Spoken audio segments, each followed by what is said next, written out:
This is Ifa College.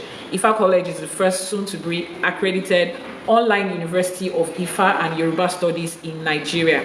And today we are talking about what they didn't tell us about Ifa. Yeah, those things that they didn't tell you, those things that we don't know, those things that people don't really talk about. From UK, thank you very much. Keep tapping, keep sharing. Let's get this live streaming as viral as we can be, as viral as it can be. And then another thing, if you are not on my WhatsApp contact and you are not viewing my WhatsApp status, you are missing a great deal. So before the end of this live streaming, you want to save the WhatsApp number, send a message so that I will be able to add you up. Aboru aboye gbogbo ọmọ awo nílé lóko lẹ́yìn odi àti níbi gbogbo tẹ́ bá ti ń gbọ́ mi ní àárọ̀ yìí.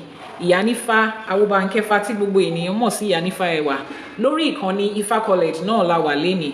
Thank you very much for joining us.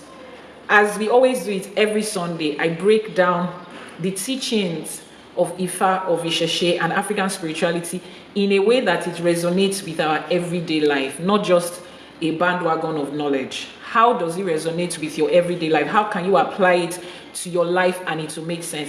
Keep tapping, keep sharing so that we can get more people on this live streaming. Ashe iba fún akodaye, asheba asheda, asheba tiwaye ojo, asheba Elédùmarè ọba tẹ́rẹrẹ kárí ayé, asheba gbogbo agbára tó sólé ayé ró, asheba gbogbo àwọn òrìṣà wa, asheba olúbíkin, asheba ọ̀sanyìnbíkin, asheba jagunmalè, olúwo òdi ọ̀run, ani kíbà wa ṣẹ o, ìbà ṣẹ. Wọ́n ní ọmọdé tó bá wọlé tó júbà òun ló máa roko dalẹ̀. Wọ́n ní ewúrẹ́ tó wọlé tí ò júbà níjọ́sí òun ló dẹrun àmúso. Àgùntàn tó wọlé tí ò júbà níjọ́sí òun ló dẹrun àmúso. Èmi àti yín àti wọlé àti júbà lénìí. Wọ́n ní kíbà wa ṣẹ. Wọ́n ní ìbà kò kí ń hun ọmọ ènìyàn. Ẹni tí ò júbà ló máa ń hun. Àwa ti júbà lénìí kó máa hun wá o láṣẹ Èdùmàrè. Let me know where you are streaming from as you are joining in. And the topic for today is what they didn't tell us about Ifa, about our African spirituality, about our identity. This live streaming is going to be an expository one that is going to show you who exactly you are. Who am I? Because trust me, we have lost identity. That one is sure. And I keep saying this. You cannot understand or define how to search for a thing until you first of all define what you have lost. And then you now define the value of the thing that you have lost. That is what is going to help you on the intensity of how to find it. I know, yes, there is a rave in town right now. Everybody wants to join Ifa and it has become a thing. I want to go back to my roots. I'm African. I don't want to be foreign anymore. And then you see the beautiful beads that Ifa devotees are wearing and everybody is buying it. You know, it has become an identity. But your identity is beyond just Ifa. There's a lot of things embedded in it that you need to find out. We need to know. Because if you do not know the things that we lost, how do we know what we're looking for? How do we know what to find? How do we know when we find it? Because if you don't know what you're looking for and you stumble on it, you don't know what it is. And then somebody else can give you whatever. And we are not about to come back to Ifa and then they give us whatever again. Enough of that. So we are going to dissect that step by step. Stay with me. Please keep tapping, keep sharing. Once we hit 10K likes on TikTok, we will get started. Those of you on YouTube, I'm new here on live streaming YouTube and I think it's going to be fun. We have our gift options on TikTok and we have our gift options, super gifts, super thanks and all of those things on YouTube too. So if you want to appreciate the team that puts this together every week, 3, 4, 5, 6 hours every week, teaching practical life lessons, helping you to unlearn the lies and the misconception that they told us about Ifa, and helping us to learn the truth about who we are, our identity as an entire race, and helping you to relearn certain things that you knew before and you just didn't pay attention to. That is what Ifa College is. At the moment, we have 6 or 8, we've added 2 more courses. We have 8 courses at the Ifa College at the moment, and those courses run certificate courses, short courses, and then we have the diploma courses, which are longer courses. At the moment Ifa College gets full accreditation, we will be able to offer full degree programs at the Ifa College. We have the most exciting and most sought after course that we have is the 256 Odu Ifa Mastery course. Yes, I know a lot of people want to learn the Odu because that's the essence of Ifa. So right now we are teaching as a course the 256 complete Odu in both English and Yoruba. Now, what will you be learning? You'll be learning Kiki Odu, how to recite the Odu. You would learn that in both in Yoruba and English. You will be learning Kini Ekoti Odu Ikowa, the wisdom and the message that this Odu is giving. You know, when we recite our Odu, they sound like poems and stories. But beyond the poem and the stories, we have the deep meaning. So you will learn what each Odu means. You will learn the Ebo and the Etutu that is attached to every Odu. Now, somebody might be asking, I don't want to be a Babalawo. Why do I need that? This is why you need it. Because lack of knowledge is what got us to where we are today. This is why we need it. When you go for a divination and somebody tells you, oh, I want to do a divination for you for a certain condition, and then the divination is done, and the Oduifa that comes out says, Oduifa Oturukmo Oyeku, for instance, and then the person says, in Oturukmo Oyeku, Ifa says you are going to marry a Babalawo, and that Babalawo is me. Ifa says you should leave your husband and pack out of your husband's house, sell all your property and come to my house. Now, nobody will say that to you. Even if somebody attempts to say that to you, you are smiling because you already know what is in Oduifa or Turukmo Oyeku. You know that is not the story. And the person says, oh, we are going to collect 7 cows and 7 mansions as a sacrifice, and you are coming to stay in my house for 7 nights. You smile at the person and you know that is all crap. It's all BS. Because you know the Oduifa for yourself. It's open knowledge. It is not kept somewhere. And it's not something that we say, oh, you need the Spirit of God to be able to interpret it. We don't do that in Ifa. It's open knowledge, open information that you and I and everybody should learn. I know that the excuse over the years has been, oh, I cannot stop my job and go to a Babalawo's place to learn. Now there is Ifa College. Now this knowledge is brought online. Some of you will say, oh, I don't speak Yoruba. I don't understand Yoruba. How do I read? This is somebody teaching you who speaks both Yoruba and English fluently, reads, writes, and speaks fluently. So at least while you are still learning Yoruba, to be able to understand it in depth, you will learn and get the information that you need in English. That is why the Ifa College was set up. So you are going to learn the 256 Odu Ifa, and there's going to be 2 essay. You are learning 2 essay under each Odu. You are learning 2 essay under each Odu. So you have, take for instance, we have the Odu Ifa Ejiogbe. You will learn essay Kini, essay Keji, which is the first essay and the second essay. And you are learning in from indigenous Babalawos and Iyanifas in Nigeria. The entire team of Ifa College is beyond me. Yes, I'm the founder. Yes, I'm the one who birthed the idea. Ori gave the idea to me. But we have an entire team of 40 more elders, including Babalawos, Iyanifas, Babalorishas, Iyalorishas, Onishegun, Awon Oluwo, Iyabiye, Awon Elewi Omo, different ones of them. We all have come together to do this. So you are not learning from somebody that read a book and is reciting to you. No. So the courses have been broken down to, you learn 2 Odu Ifa per week, and you continue like that progressively until the course is done. Now, we also have Erin Dilogun classes, which is based on the 16 major and principal Odus, the Odus that come in Meji. We have the Erin Dilogun classes. We have the Ifa studies. Ifa studies is centered around the knowledge about Ifa. What exactly is Ifa? Beyond the spirituality. We say, oh, there's physics in Ifa, there's science in Ifa, there's literature in Ifa, there's mathematics in Ifa, there's computer there, technology, a whole lot of things. How do we know that? You have to register for the course Ifa studies. Then we have Yoruba studies for those of you that can neither read nor write in Yoruba. You can't read, you can't write, you can't speak. Or you think, my proficiency in Yoruba is not that high, I still need to brush up. Register for Yoruba studies. Now, for those of you that are interested in the traditional or herbal medicine of Africa, particularly as given to the Yoruba people, we have a course titled Orisha Herbalism and Traditional Medicine. Focuses on the healing and health practices that was handed over by our Orishas to our ancestors, not what we have going on in the West. Their own health system has been designed to just keep you in a loop.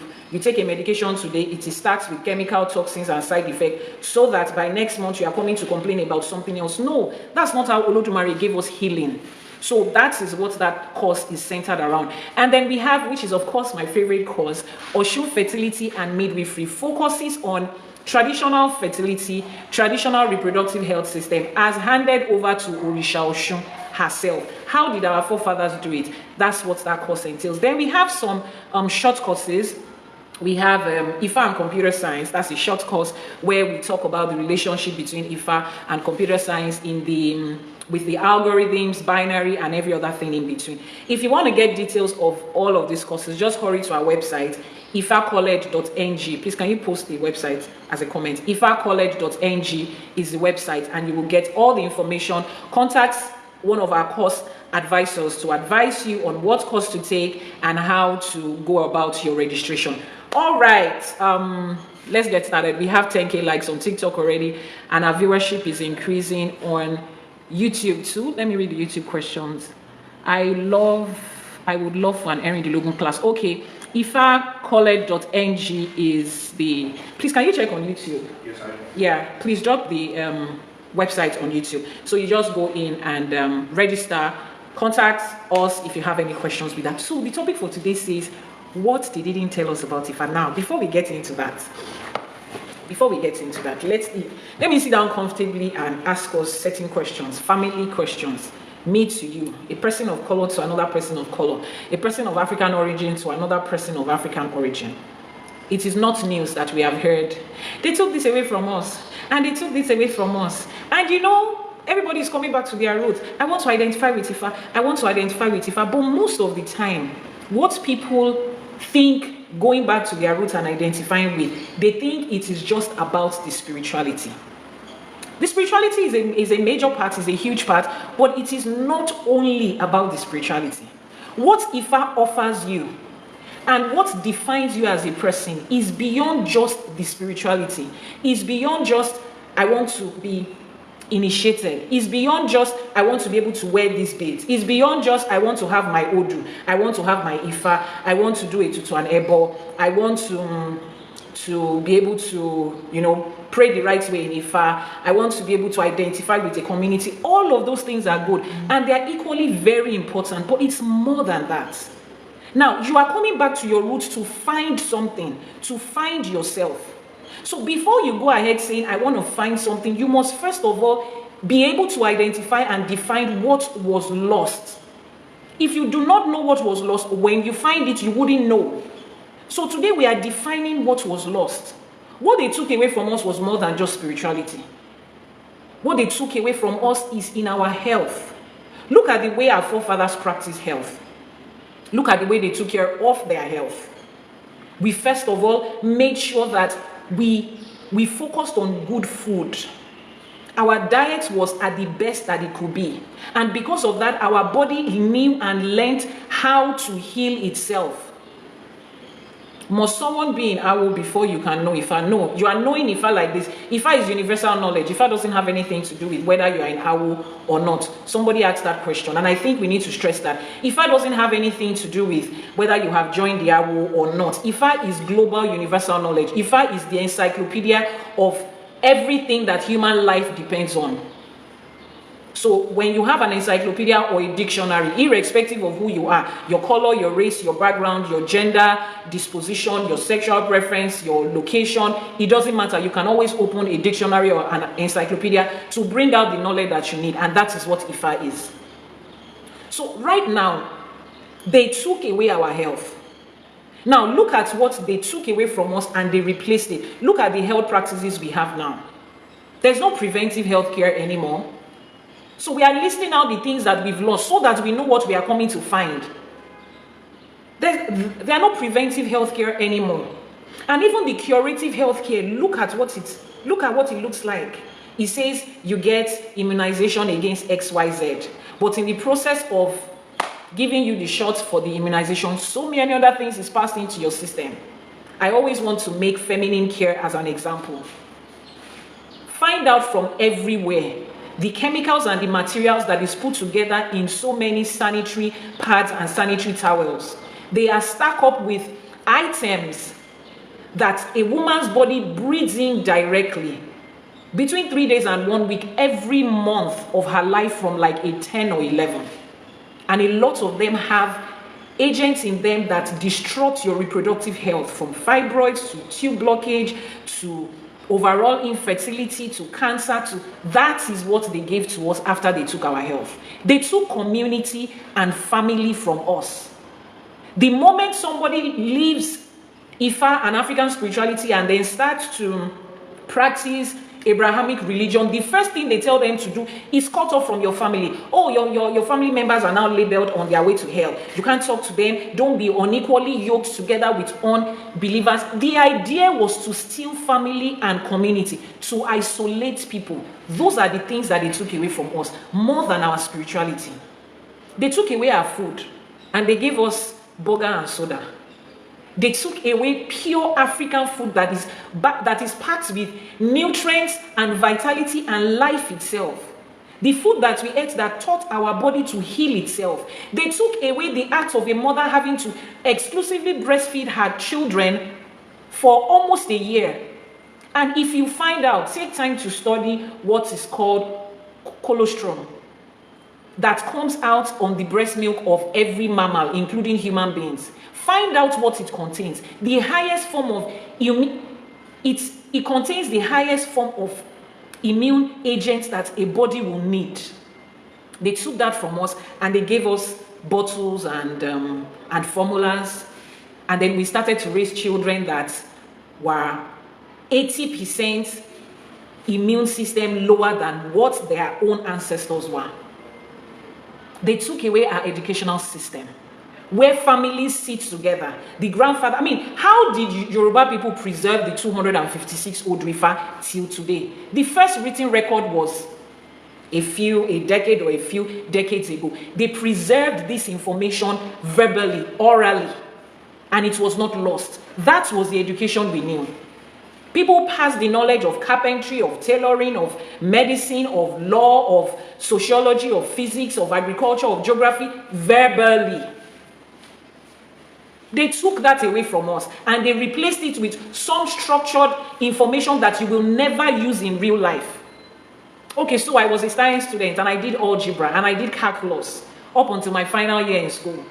And I have never had to solve another calculus or algebra problem till today. Those are the things they took away from us. They took away our marriage system. Look at the way our ancestors conducted marriages, the ceremony, and the act of living together. Everybody knew what their place and their duties were. Nobody was struggling. I'm not doing this. This is not this. This is not. No, everybody knew their place. Does that mean we didn't have challenges? No, there is no form of human life that doesn't come with its own fair share of challenges. But we had structure that worked. We had marriages that was built around homes that raised children that worked. They took that away from us and gave us a system that after 2 minutes you are divorced, and after 2 minutes you are divorced. Now, I'm not saying that if anybody needs to get a divorce and you find yourself in a relationship that is threatening to you in any way, you should not leave. Of course you should. In fact, if you don't want to leave, I'll push you out. But how did you get to needing that? Because a half-raised man and a half-raised woman who were raised in the community that was replaced by the one we had comes together to get married. That's exactly. Those are the things they took away from us. Our dressing. People think that back in the day, our mothers wore long gowns, flowing gowns, and they were covered like nuns. No. We had beautiful, stylish African attires. We had them. But look at what is being replaced with. Now, I could go on and on. I could go on and on. Our agriculture, our farming, a lot of things were taken away. And the summation of all of those things is what is your identity. So as you are coming back to Ifa, as you are coming back to Isheshe, as you are coming back to your root, you are not only coming to find a spiritual identity, you are coming to find an entire identity, a full human self. Which is why when I see people and they tell me, oh, I've done my Itefa, I've done my Ifa initiation, I look at them and I'm like, really? No. When you know somebody, when you meet somebody that has done Itefa, somebody that has done their full Ifa initiation, when you see them, you look at the quality of their life, there will be a difference. Now, let's start from that, because that is literally your first step into identifying with Ifa. a lot of knowledge is lost, which is why I focus so much on teaching, on knowledge, on teaching. Because the reason we are here is because we lack that knowledge. The difference between you and the next person is the knowledge that they have and they are using, and you don't have that and you cannot use. Itefa, let's start from that. As you come into Ifa, you are coming to do your Itefa. Please, I need people in the comment section. This is an interactive. We're always having an interactive session. In the comment section, what do you know Itefa to be? Ifa, what's this? How do you have knowledge of Ifa? I'll answer your question. What do you know Itefa to be? The initiation of Ifa that takes you into Igodu, that gives you your Ifa. As far as you are concerned, what is the purpose of that process? What is the purpose of Itefa? Based on the knowledge you have. For those of you that have done it, for those of you that haven't, you've heard about it, you want to do it, I need to know where your knowledge base is coming from. What is Itefa? What do you know about Itefa? I need comments in the comment section. On YouTube, on TikTok, what do you know about Ifa? And what do you know about Itefa? And what do you think the purpose of that spiritual exercise is? I'm waiting for comment. I can see some people on my TikTok live streaming who have done Itefa. I know that they have done Itefa or Ishefa. What do you think the purpose of that is? Let's see the comments on. Let's see the comments on YouTube. Let's see the comments. I'm coming back for everything that was taken from me. Yes, we're coming back for everything. So, what do you know about Itefa? What do you think Itefa is? What do you think the purpose of Itefa is? Somebody is responding on TikTok. The person says to know your path in life. Itefa is to know your path in life. Okay, to know your path in life. What other reason? What are the purpose that people do Itefa? Itefa, by the way, is Ifa initiation. That part that takes you into Ibodu to get your own Ifa and to get your own Odu. To know your path in life. All right. What else? From YouTube, what do you know that Itefa is? I'm trying to register for anything, but I don't understand what the website says. Okay, just click. There's a link there that takes you to a course advisor, either through email or through WhatsApp. Somebody will be able to direct you. Just click on the link. Somebody will be able to direct you. Someone says that Itefa is to know the real purpose you came to this world and to have direction, to identify your position in life. Okay, so we've gotten so many definitions for Itefa. All right. Now, a lot of people come to do Itefa because they want to identify with something. They love the glam of, oh, my hair is shaved, and then I have the feather tied around my head, and then I'm putting on white, and then the mariwo is on my body, and at the third day, you know, everybody comes, you are dressed, you take pictures, glam, and yes. And then they give you your own Ifa, you have your own Ifa, you pray with it every day, yes. And then you what? You have your Odu Ifa. So the moment they ask you, I did my Ifa 5 years ago, my Odu is Iwori Oyeku. Okay, fine, awesome, wonderful. But beyond that, so after then, what next? After that, how does that change your life moving forward? How does that change your life progressing? Now, I will say this in simple English. Meanwhile, for those of you that are just joining Ifa College, we also have classes for kids. We have Ifa studies for kids. We have Yoruba studies for kids. So this is how I break it down for the children. Itefa is simply the process of finding yourself, of knowing yourself, knowing who you are, knowing who you are and what you have come to this side of life to do. So from the moment you are born till the moment you pass, everything in between is what your Itefa answers. So if you have done Itefa, if you have your Odu, and you cannot answer this question, you have not wasted time, no, but you are not utilizing what you have. It's like a mobile phone that you have, and the only thing you do there is pick calls, receive calls, text and reply texts, read text messages and reply, take calls and receive calls. That's the only thing you do with your $2,000 mobile phone. If that is the only thing you wanted to do, you can equally do that with a $40 mobile phone that is not a smartphone. It is more than that. Your Itefa is more than that. Ifa as a whole is more than that. And the reason life is still looking the way it's looking is because you have not been able to identify that person that you are. Because you have not identified the things that you lost. The moment you do your Itefa and you have your Odu, you sit down with it and start to find those things that you lost. Which is why, for people that come to my shrine, and I have to run Itefa for them, I tell them this: before you come, there are certain things. See, it's like a class that you have to go through. It's like teaching that you have to go through. Before you venture into Itefa, you need to understand why you are going ahead with this 3-day rigorous exercise, because it is rigorous, it is draining, it is expensive. Before you go ahead and invest your time, your money, and all of that, you need to understand what you are doing and the ultimate aim of what you are doing. Everybody is on this side of life for a reason, for a purpose. There is an identity, a definition of you. And the only place you can find it is in Ifa. So if the only thing you have found in Ifa so far is just spirituality, I want to be able to fix a problem when I have it. That's good, but that is about 1%. What happens to the remaining 99% of what Ifa represents to you? What happens to the remaining 99% of who you are?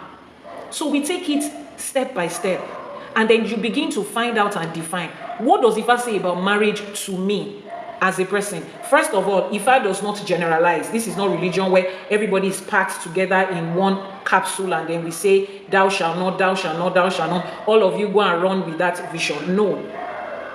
In Ifa, everybody is treated as a unique individual, because that is exactly what we are, unique individual with unique fingerprints. No two persons alike. Now, you need to start to ask questions. Based on that Odu, I'm speaking to people that have done their Itefa now. Those of you that have not done it, I'll come back to you. Based on that Odu that you have, you need to start to find yourself layer by layer. It's not the Babalawo that is going to tell you that. Because I've met people, I ask them certain questions about their life, and I'm like, but you said you have done Itefa. And then I pick up the Odu, and I'm going through their Odu Ifa, and I'm telling them the same things that they're asking. And the next thing you hear is, my Babalawo did not tell me that. Your Babalawo doesn't have the responsibility to tell you that, unfortunately. I know you are coming from church, where the pastor has the full responsibility to your life and to tell you what it is. That's easy for him because he's giving you general information that he read from somewhere. But when it comes to Ifa, it's personal information for everybody. So you will not expect a Babalawo to carry all the life information of all the 1,000 clients he has ever dealt with since he started his journey in Ifa. That is not his responsibility. It is yours. And that is why a lot of our ancestors ran away from African spirituality and went to Abrahamic religion, because Abrahamic religion does not sell any form of accountability and responsibility. But this is it. Hoha. You are responsible for it. So all of the things that they took away as it pertains to you as an individual, I'm not talking about the general, Africa is this, Africa is a continent of millions of people. Hundreds of millions of people. Be a billion, I'm sure we're over that as a whole continent. I'm talking about you as an individual. So you sit down with your Odu and you begin to analyze. When it comes to my health, what does Ifa say? My personal health. It is there you find out what are the health challenges that is likely to affect you as a person. And then you sit down with laid down African principles of how to take care of it. You go further into your health, where it talks about food. What are the things I'm supposed to eat and the things I'm not supposed to eat? Some of you don't understand that when they list out your taboos in Ifa and they ask you not to eat this and not to eat that, you think it is just because my Orishas don't want me to eat it. Ifa is more than that. It's not about what your Orishas want. The question is, why don't they want it for you? Because there are certain food that it doesn't align with the health that you came to live with in this life. It doesn't. Everything that we eat, plants, animals, they have spiritual significance. The spiritual significance of certain plants and animal does not align with the purpose that you have come to this life to live. So if I will list it to you as a taboo, it is simple. It is simple science. Find out what those things are. If you understand the reason you are not supposed to eat those things that Ifa has laid for you as taboo, you won't tell me that you forgot. Because when people do these things, it's because you don't know the reason for it. I would always make sexual health as an example. For those of you that are coming from Abrahamic religion, they tell you fornication is a sin, adultery is a sin, premarital intimacy is wrong, extramarital intimacy is wrong. Why? Because you will go to hell. That's all. It's a sin committed against your body. That's all. Now, when you tell somebody that, which is what they told us, we did not stop doing it. A lot of people are still Christians, they are in church, they are Muslims, they are in the mosque, that are still actively fornicating, adultery, premarital, extramarital. They are still doing it. Why? Because it was taught to them as it is a sin. And for every sin, you can always ask God to forgive you, and He will forgive you. So if I lie, and God can forgive me, and I keep malice and God can forgive me, and I fight with my siblings and God, I can always engage in fornication and adultery and God will forgive me, because that's the only thing they told you. But the moment you come to Ifa, and African spirituality dissects for you what intimacy is, you understand what it does to you as a person. You understand that in the moment of intimacy, there is exchange of spirit, exchange of energy, either positive or negative. When you understand that there are certain spiritual items that you take in, spiritual work that you take, and engaging in intimacy can nullify it, when you understand those foundational things, the next time you want to be intimate with someone, it's not because it's a sin. You ask yourself, this person I want to be intimate with, what energy and spirit are they bringing? Do I just want to randomly be picking up on energy and spirit? No, I don't want to. Because I'm investing a lot to build myself to this person that I am and the person I want to be. So I'm not going to do that. Now, if they taught you from that perspective, you will not be jumping from bed to bed and then hiding and thinking that because nobody saw you. It's not about who saw you. It's about what does that thing do? How does it affect you as a person? How does it represent in your spirituality? How does it represent in you as a person? And that will now make you understand that it is not only within the confines of marriage. When a married man and his wife, a couple that are in a committed relationship, when they engage in intimacy, there is still exchange of spirit and energy. So if a faithful woman is married to an unfaithful man who is exchanging spirit and energy up and down with different women, and he brings that spirit and energy to her, he will dump it into her. HIV, AIDS, and STDs explain it. It does. STD and HIV is not going to stop because you are the faithful partner. If your unfaithful partner has it and you have been faithful for 40 donkey years, you're gonna get it. Exactly. So if they explained it to us from that angle, we will make better choices when it comes to our sexual relations. But no, all they told us was that it's a sin. And we still keep doing it. And we will ask God to forgive us. And we think that takes anything away. It doesn't. If you engage in extramarital intimacy with somebody and the person happens to have AIDS, and you go back home and say, Father, forgive me in Jesus' name, it ain't gonna take the AIDS away, girl. It's not gonna take it away. The AIDS is there. The same way if spirits and powers were exchanged, it's not gonna take it away. So with this understanding, the next time you want to engage in anything intimacy, you think about it, even with your committed partner. Now, somebody is asking, how does Ifa help you to address that? Before you engage in any intimacy with someone, check and find out the spirits and energies that that person is carrying. Now, think about it. Imagine that you decide to frolic around and you decide to have 10 partners, and then you have to do divination concerning each of them. You have to ask concerning each of them. You know, that alone will help you to reduce the number. Because for every time you come to me to say, please help me check this man, can I sleep with him? I'm charging you a fee. So by the time implementing that alone will help you to reduce the number. Then when I check the first person and they say, the spirit in this person does not match with you. If you engage with this person, it's going to cause this and this and this. First person, second person, third person. It will help you to reduce. At the end of the day, you ask yourself, are you telling me that every average girl that is walking on the streets in Vegas is not spiritually connected to me? Unfortunately, no. That is the reason Virginity was a thing with our ancestors, not because somebody told them if they engage in premarital or extramarital intimacy, they were going to hell. No. We practiced chastity before religion came. A man that wants to leave his wife at home and go outside, and he understands that, my ori does not align with everything. That is what kept our people. This information I shared with you now, those are some of the things they stole from us, and they replaced it with fornication will take you to hell, adultery will take you to hell. It's not any different from any other thing that you do. So let's go back to what we were talking about. You need to find out yourself. Find yourself and the things that has been taken away from you.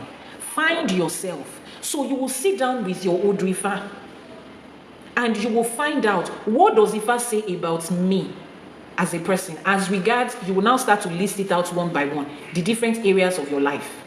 Marital. There are some people, their old Ifa will say, you see this person is going to have difficulties with getting married.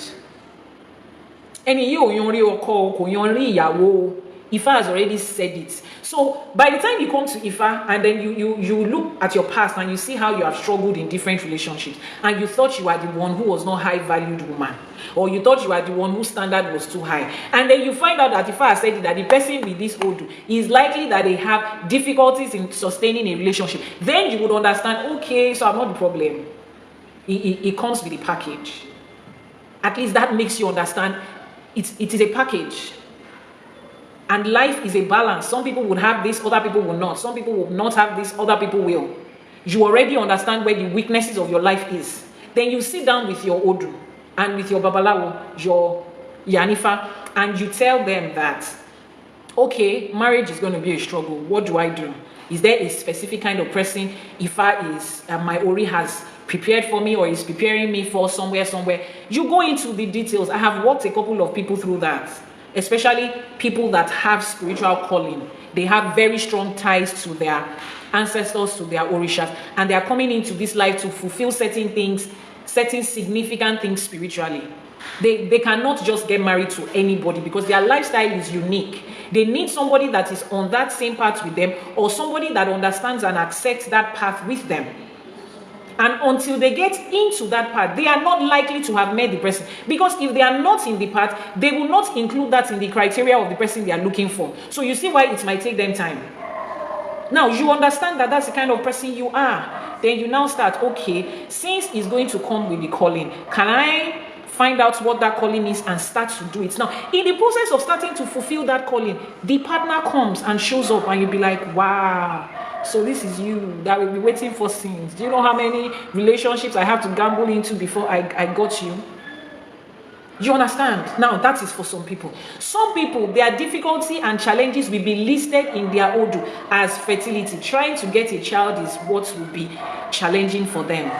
Now that explains first relationship, second relationship, third relationship. In fact, they just had a divorce 2 years ago because they could not have a child and their husband impregnated one woman outside. Or their wife got pregnant by another man, another woman outside. Or maybe you are a man and Ifa has already said there will be difficulty in childbearing. But the wife you have in your house has been having babies back to back. Then Ifa said this thing will be challenging, but I have never experienced a challenge. Then he decides to take the children for DNA and discovers none of them are his biological children. Because Ifa has already said it in his Odu that is likely to be a challenge. And Ifa does not lie. Now, you see how it becomes practical with your life beyond just the spirituality, beyond just we are doing it to enable. Please, I would answer your questions, okay? I would answer your questions. Beyond that, it becomes practical in life. Then you go on to my career. What does this Odu say is likely to be my career? Or what are the career range and choices that fits my Ori?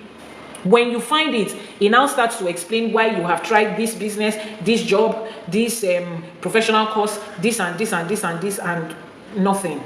I told you something. I said what they stole from us is more than just spirituality. Another major thing is how we build careers, how we choose our careers and our path in life when it comes to our career, when it comes to our businesses. According to Yoruba history, when a child is born, there's this thing that they do for the child. They call it akosejaye. Akosejaye is that first divination that is done a few hours to a few days after the child is born, before the 8th day. And it reveals the entire course of life of that child. Now, in that divination, the parents know the kind of career or business that the child will do. So the moment that child is born, they already set him on that path. Once he can learn and reproduce what he learns, and if I says he's going into medicine, Onishegun, they take him to an Onishegun, he starts to learn there. They don't bother him with history and geography. They don't bother him with algebra and calculus. They focus on what he has come to this life to do. Because, excuse me, it's not everybody that needs algebra. It's not everybody that needs calculus. But look at the educational and career system that these guys brought in for us. You will spend your time, the productive part of your young life, studying and cracking your head at night over something that is irrelevant to the rest of your life. And we left what we had and we call that education. And we want to employ people to our jobs and we scale them based on that. And it has become a universal thing. And qualified, experienced and skilled people keep getting rejected every day because they did not finish from Ivy League schools. Because they could not get a first class or a second class in subjects that has nothing to do with their life. And that has become our new identity. But when you come to Ifa will show you this is your path. My dear sister, you're a fashion designer. So don't you see that IT and tech course you're about to take? Don't waste your money on it. Import very fine machine and find a tutor and start it. That's your path. You don't need calculus in that. You don't need what else? Geography and history and government. You don't need it in that. You will learn the little government information you need to learn from the TV and from communication like a normal person. You don't need to go to school for it because it doesn't have anything to do with your path. You find that. If you're a business person, Ifa says, meaning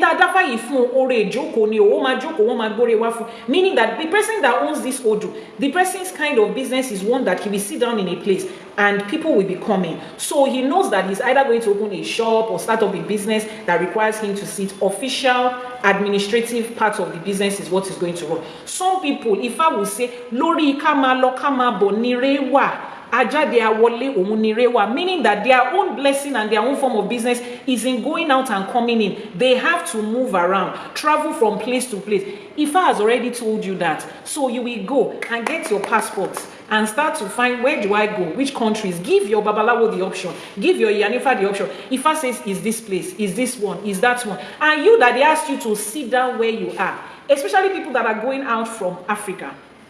I keep saying this. Religion told us that the moment you get visa to travel out, God has answered your prayers. Everybody's miracle is in visa. Is it not funny how every time a visa application is rejected from somebody that lives in Africa, the devil is always at work? It is never said that it could be your Ori, it could be God that is asking you to sit where you are because that is where your success is. No. They have sold to us the idea that until we live here for where they are, there is no success. So we are chasing after that. Meanwhile, it is not for everybody. It's for some people, yes. If I will say it in some people's Odu, ẹni máa ṣòwò máa jèrè ó máa gbé lọ sí àárín àwọn aláwọ̀ funfun àwọn tí àwọ̀ wọn yàtọ̀ sí tiẹ̀, meaning that this person will start businesses, profit and expand, and this business will take him to the midst of people that have a different skin color than himself. Is there in the Odu Ifa? This is pre-recorded information of centuries ago. But you don't know. People will leave their homeland, travel abroad, be there for 20, 40 years, nothing to show. And it's always the village people and the devil to blame because religion has told you not to be accountable for anything. It has to be somebody else. It's never you. These are the things we are taking back. So you will sit down with your Odu and find out my choice of business, my form of business. Some people, they will say, make sure that your business always includes something that has to do with water. And then the moment you include it, boom. Excuse me, please, can somebody get me something to drink? The moment you include things that have to do with water, boom, you are succeeding. And people are asking you, what's the secret of your success? Let me pull your hair back and ask you, when he was broke, did you ask him the secret of his poverty? I'm not asking you what's the secret of the success. Who is bankrolling her? When she could not take care of herself and her parents were not giving her money, nobody was asking her who is bankrolling her brokenness. But yeah, it's now big. I mean, success now starts to get evidence. Financial freedom starts to get evidence. Then as a business person, you sit down and you learn the principles that Ifa teaches about business. Because trust me, I'm working on a book. I mean, those of you that are seeing me for the first time, permit me to introduce myself in a broader way. I have, my first degree was in computer engineering tech, and then I have a master's, an MBA in international business and strategy. And then I went further to study traditional medicine, and I am a certified traditional medicine practitioner under the Federal Ministry of Health in Nigeria. I'm also a holistic fertility practitioner, which is reproductive health, gynae and OBGYN when it comes to traditional medicine. Right now, aside from that, I have loved business. I've been doing business way back when I was in uni, right? And practically I have spent the last 25 years. I started my first business in uni in year 2000 when I was in 100 level. So I have been an entrepreneur for 25 years, but structurally in the last 16 years, I have run different businesses that has expanded from Nigeria to Ghana, to South Africa, to Dubai, to the UK, to the US, to Canada, and very soon to Kenya. So when it comes to business, trust me, I have my fair share of knowledge and experience, both online and offline. And I'm putting together a book, Ifa and Business. Simple. What does the Odu Ifa say about business? How do you succeed financially according to the Odu? I'm not talking Harvard right now, because before Harvard, our people had the Odu Ifa. Tell them to give you my cups. Before Harvard, our people had the Odu Ifa, and they practiced business structure. They practiced financial information based on the Odu Ifa, and they succeeded up until the point where we had the period or the era called the transatlantic trade period, where there was trade going on between Africa and the rest of the world. We structured business. We built business towers before they became broken and stolen. They took our people to use that knowledge to replicate what they have today. Yes, all the success most of the success that the West has right now on business was built off the backs of our ancestors. But that's not a cry for pity. No. This is you telling yourself now, if my ancestors were able to build like that, and the Arabs too, yes, thank you. If my ancestors were able to build to the point that these people that we look up to from the Harvard and the Ivy League schools of business could transact with them, do business successfully with them, it meant that we had our own business knowledge. Those are the things they stole from you. You are going to find it in Ifa, and then you sit down. So I'm putting that book together. Once it's ready for sale, we will have the book signing, we will have the book launch. I haven't gotten a title for it yet, but it is centered around Ifa and business. The practical business principles that is in Ifa that guided our own ancestors. We have tried theirs, and you see how it's going, right? Okay, so it's time to try ours. Not all of us can afford Harvard. Not all of us can afford Ivy League schools. And they say their business school is where they get the best business and they get the best connection. Let's go back to our roots and find out how they taught us there. Let's stay in our roots and find out what did Ifa teach us about these things. How did our mothers manage home? They managed their homes. They were wives, they were mothers, and they were business tycoons. Read about, untold and forgotten stories, covered story about Africa. I'm setting up a YouTube channel for that. The things and the people that they buried their stories. We will dig everything up, and we will learn according to the principle of Ifa. How did these women do it? They traveled from the west to the northern part of what is now called Nigeria to coast of West Africa. They did business without having paper and biro. Water, please. Water. They did business without having paper and biro, without speaking English, because a lot of you have come to classify people's level of intelligence based on spoken English. Sad and distasteful. They did it, and they managed their homes. Oh, a lot of you thought that our mothers were sitting at home doing nothing. No, they were in the marketplaces, and they balanced it in life. They knew how to balance their finances without going to Harvard. It is inside Ifa, and Ifa will teach you how you can do it for yourself. It's not only a to enable that Ifa teaches, which is why I tell people that, see, put religion aside right now. I don't care whether you're a Christian or a Muslim. As long as you're a person of color from Africa, with your roots stemming and spreading from Yoruba land to the rest of Africa, come back to your roots and find out the things that will make the quality of your life better. Things that you can do and apply without it, without a but these are open truths that they are hiding from you. You don't want the spirituality of Ifa. Nobody is forcing you to it. Ifa has never asked us to go and evangelize and go into all the world and gather people and build a crowd and no. If you feel the need to practice spirituality the way Ifa gave it to you, so be it for you. But there are so many other things. Now, I sent a voice note on WhatsApp today, and I will recount that voice note. The story of a lot of us is, and this is not intending to speak about any certain person in a derogatory way. The story of us as a people sounds like those of you that are Nigerians that live in Nigeria, you would be able to resonate with this, or in different parts of Africa. You know how when we were younger, our mothers will bring housemaids, housekeepers, nannies from neighboring West African countries, Francophone countries.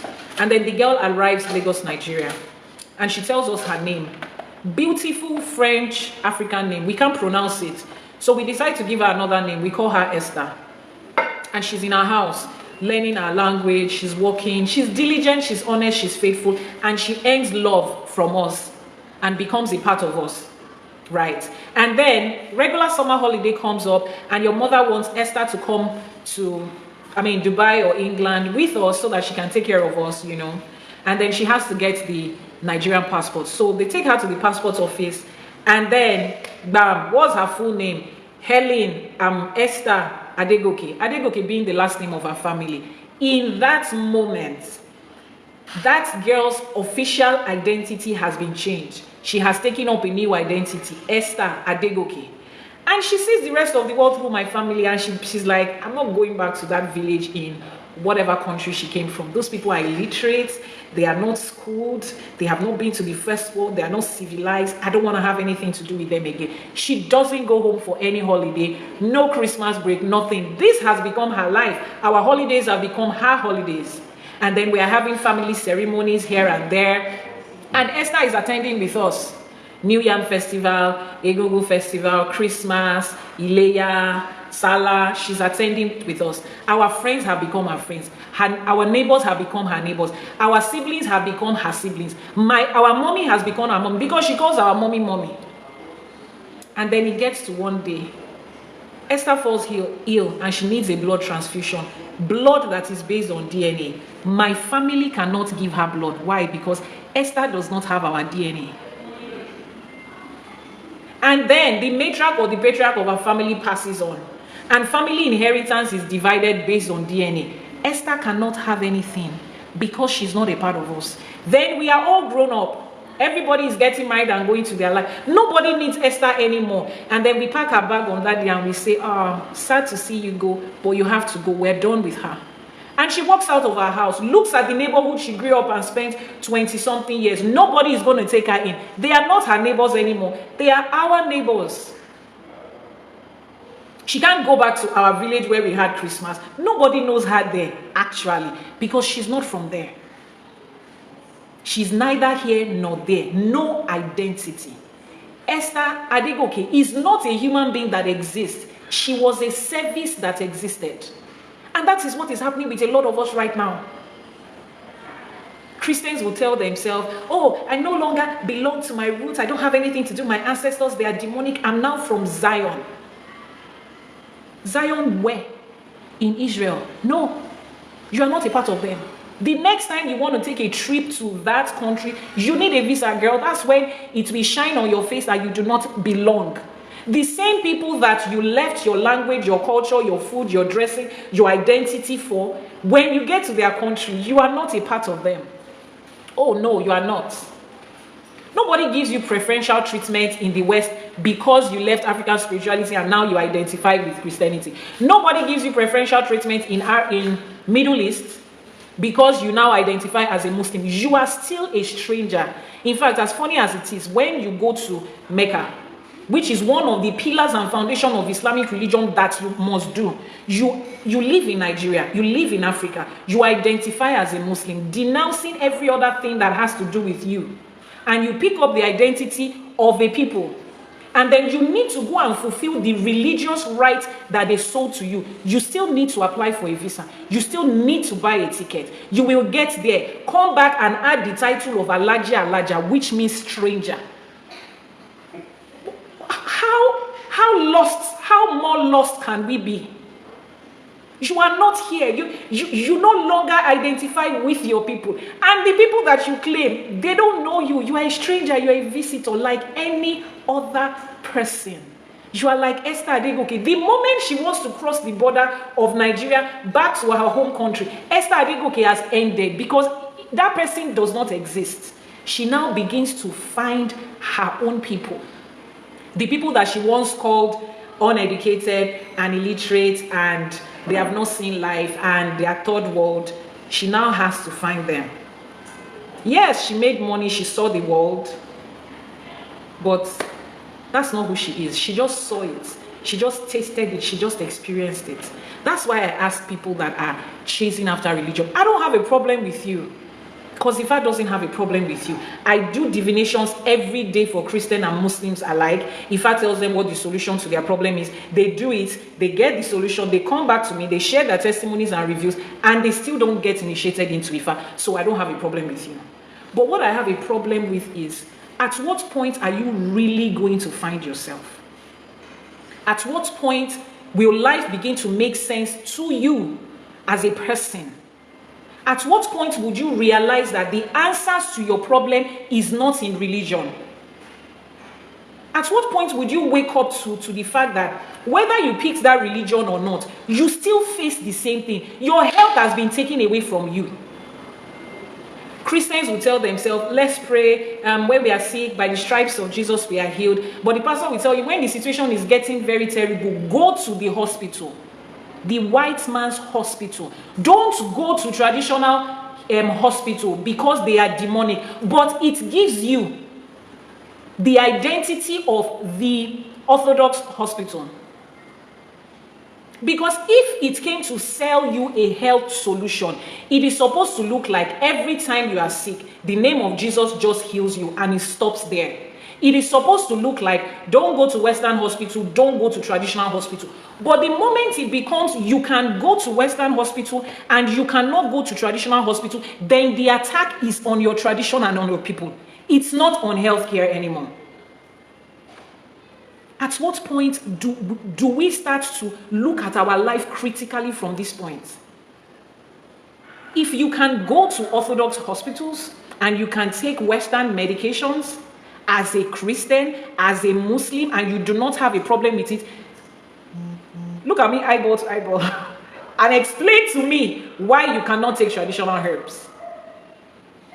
Explain to me why traditional healers only have to receive patients at the point where there are 2 minutes to pass.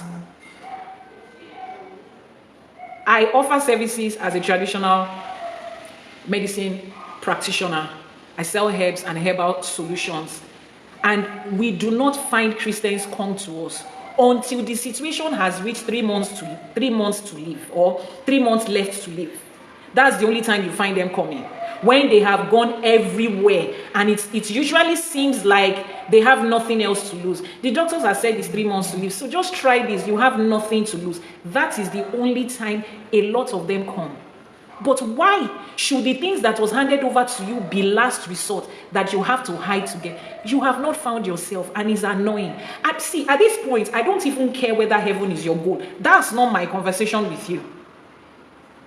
Heaven is after this life, Abi.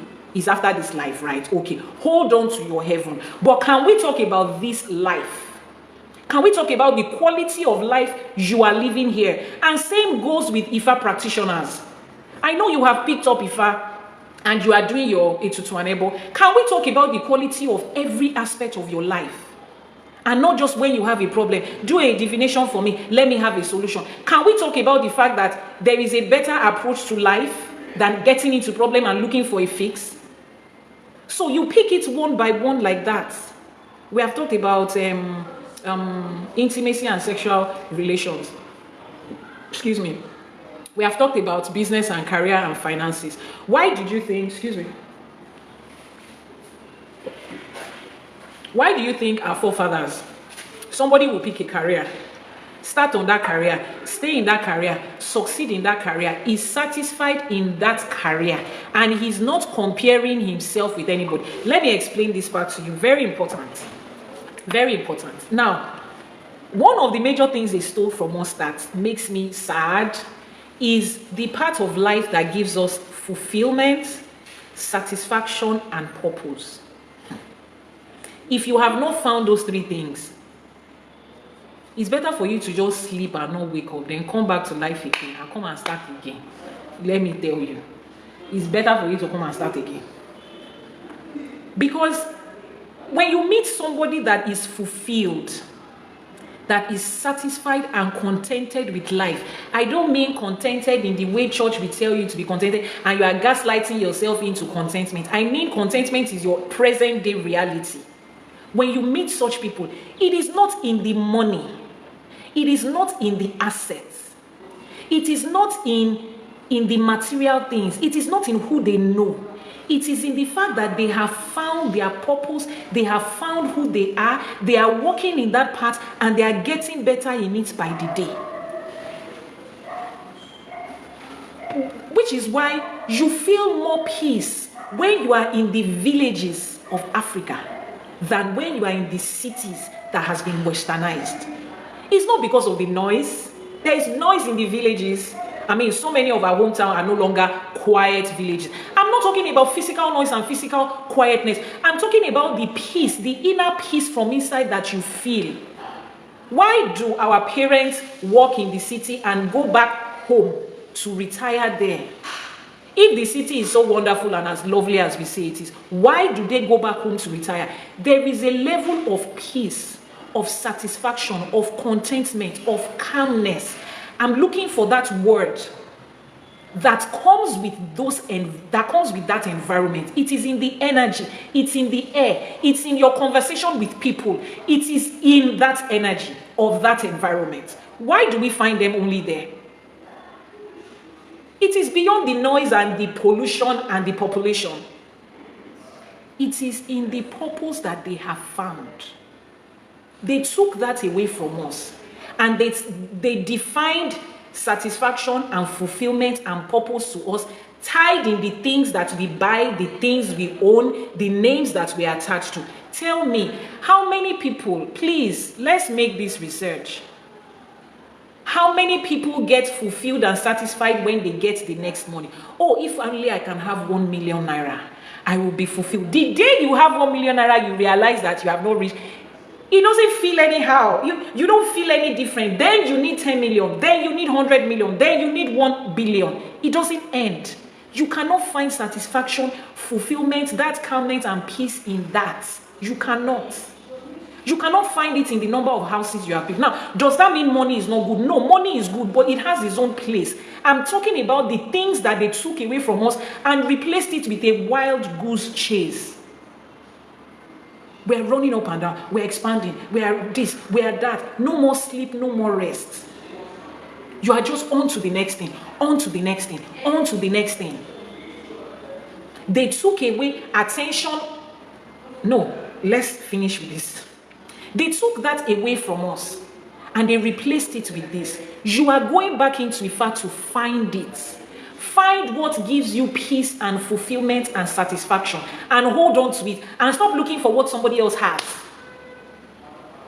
People used to wonder, how do Babalawos do spiritual work, ebo, etutu, prayer and everything for people, and that person becomes a billionaire tomorrow? I mean, the person becomes 10 times richer than a Babalawo, and people wonder, if somebody can claim that he can do spiritual work for you to give you wealth, why is the person not Dangote? That is the stupidity that is sold to you, and you are buying it. You have bought it. Your father bought it. Your grandfather bought it, and you two are still going to sell it to your children.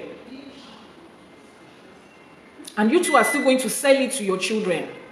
Because you think that the definition of success is when you become a multi-billionaire. The Babalawo knows that this is his own path. He knows the destiny that is attached to him. The person he's doing spiritual work for, he knows that that person's destiny is attached to the billions, because there are hundreds of thousands of people that is attached to that man's destiny, and he needs that volume of money to be able to fulfill it. The Babalawo's calling is different.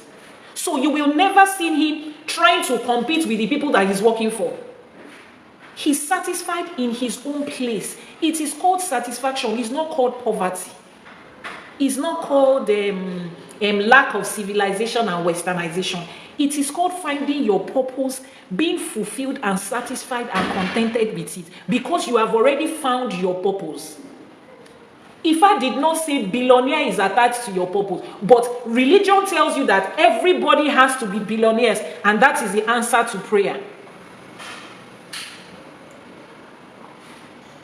Motivational speakers tell you that everybody has to be a business owner, an employee. Everybody has to start a business.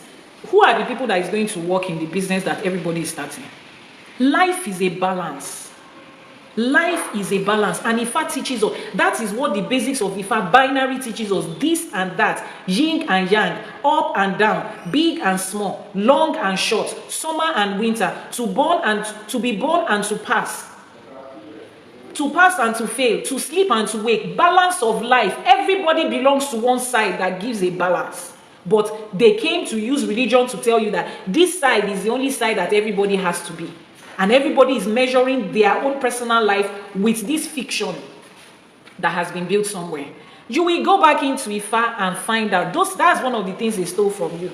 So you want to find out how to have fulfillment and satisfaction and purpose, sit down with your Oduifa. And this is the point where I tell you, if you have not done your Itefa and you have not found the Oduifa that birthed you, I said it before, it's better for you to just close your eyes today and not wake up tomorrow and come back to do life again. Because I don't understand the life that you are doing without purpose. That's your first step into it. For those of you that don't know what Oduifa is, let me define by telling you what, let's start by telling you what Ifa is. Ifa is the voice out of the mouth of Olodumare, literally. Ifa ni omu enu Olodumare. The voice that comes out of the mouth of Olodumare. So Olodumare is the divine and supreme being. In Ifa, in Isheshe, and in African spirituality, against the lies that they told you, we communicate directly with our divine and supreme being. We communicate directly with the divine in Ifa. We don't tell our pastor to tell God. We don't knock and say, Father, I've come to confess for today. We communicate directly with Olodumare. It's direct conversation. We have not replaced our divine being with Orishas. Contrary to what is sold to you, we don't worship Orishas. We don't serve them. We honor them the way every other person honors their ancestors that came to this life to do significant things. Every country has ancestors that they honor who fought significantly for the success of that country. So when a Yoruba person decides to honor Shango and Oshun, why does it become a problem?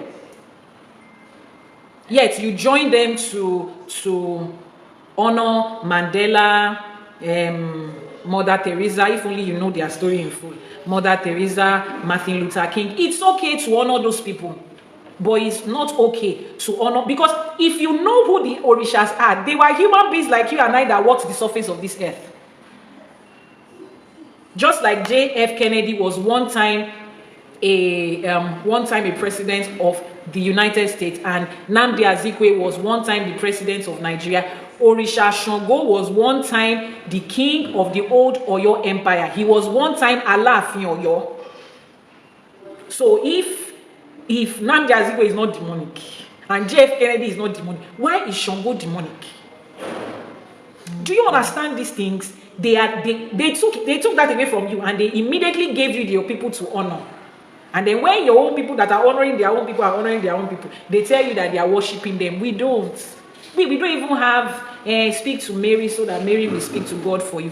We don't have that. We don't have speak to the Holy Spirit, We speak to Olodumare directly. And Olodumare responds to us through Ifa. Bring the Opele and the Ikinfa. Some of you that are Ifa devotees, you don't even know this.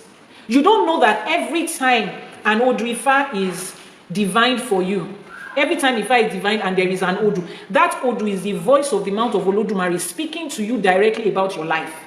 It's not the Babalawo.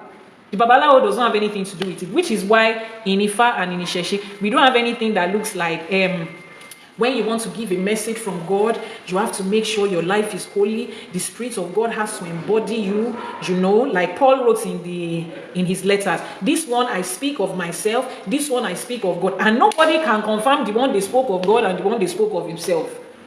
And they say, a pastor should not give you a message when he's angry. He will not embody the Spirit of God more. We don't have that confusion here. That is not the way I said, Ikinfa. That is not the way the Ikin, bring the Ikin. That is not the way Olodumare speaks to us. It does not matter what a Babalawo is thinking or is feeling at the time he comes to do the Odrifa for you. He just needs to take this Okpele, put it down, and whatever Odu comes from the Okpele, he tells you what the Odu is. Back in the day, he doesn't even need to recite it for you because you already know the Odu by yourself. Those of you that grew up in church, if you go to church and the pastor says, our topic for today is you shall be saved. Memory verse is John 3:16. Does somebody need to read John 3:16 for you? No, you already know it.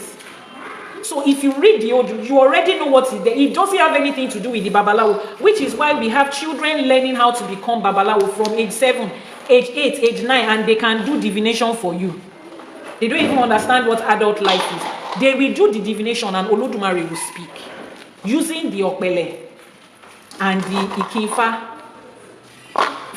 Straightforward communication is like a telephone that you are speaking to Olodumare. Olodumare is the one that speaks to you through Ifa. It's not some spirit or human or something. So there is no way anybody can influence the results that come out of here. Olodumare is the one that controls the things he wants to say to you. He's the one that knows you. Babalawo does not know you. So you come, you are connected to that. That is. So for those of you who have not done it, you are the ones I was talking to. The Odu, there is an Odu for every person. There is an Odu for every human being. Now, there are only 265 Odus. Let me explain that. We have just 200 Is anything, can you view the TikTok? Is it on? Yes, sir. We have 256 Odu. Now, let me explain to you how interesting it is. A lot of you are used to zodiac signs. You understand zodiac signs. 256, sorry. You understand zodiac signs, right? And see, there are just 12 zodiac signs that we revolve around, right? I think there are 12. Please correct me if I'm wrong. And every human being's life and behavior and temperament is narrowed down to those 12. Over 7+ billion people. It's the same way it is in Ifa. Over 7+ billion people. Our life is narrowed down to just 256 Odu. Which is why there is nothing new under the heaven. You see this life you are living. Everybody that shares the same Odrifa with you is living the same life somewhere. Find people that share the same Odrifa with you. Look at their life, their challenges, their strengths, their weakness, their purpose. It is the same thing. You share the same Odu. That is the part of it that goes to explain the authenticity of Ifa. And we are all recycling life. We are all just recycling life. For those of you that are asking for my WhatsApp number, it is on, I will pin it on the screen now. Royal Arts has posted it. We are just recycling the same thing. So everybody will find their Odu there, irrespective of whether you are white, black, Asian, African, English, Polish, Australian, Arab, Kenyan, whatever it is. People wonder, oh, but Ifa is given to the Yoruba people. Why then do they want all of us to come there? Everybody will find their purpose there. Zodiac sign was not given by your people. When you look at your birthday in zodiac sign, you will find yourself there. These things are universal, purely universal. So that's one other thing that they took away from us. They stereotyped Ifa into, oh, it's for Yoruba people, some small, forgotten, uneducated people somewhere. It's just their practice out of confusion. And then they brought what they call the global knowledge. Ifa is not for a group of people in one small village somewhere. Ifa is an embodiment of global and universal knowledge. Ifa is the voice of Olodumare. Except you are telling me that Olodumare he only associates with or speaks with or created Yoruba people. No, everybody. So everybody can find their Odu there. And that Odu is what gives you your purpose of life. It's your personal manual. Let me give you the story of how the Odu came. Once I give this story, I would answer questions, then we go to the concluding part. Now, they told us in history that Ingbati anti Koleo, I will translate in English, so hold on. Ingbata anti Koleo Bowa Sitaye. Ayale Ajala, Inye Ajala Mori Mori. Níbi tá ti yan orí, tá ti yan ìpín. Ibi tá ti yan orí yẹn, Ifá ṣe ẹlẹ́rìí níbi tá ti yan orí yẹn. Ìgbà tá délé ayé màjèsín lọ bí wa àrùn tí nǹkan kan mọ́. Àwa bẹ̀rẹ̀ sí rìn bèrè àgbá geography ẹsẹ̀ káàkiri. Àmọ́ bí tá lọ, àmọ́ bí tá ti ń bọ̀.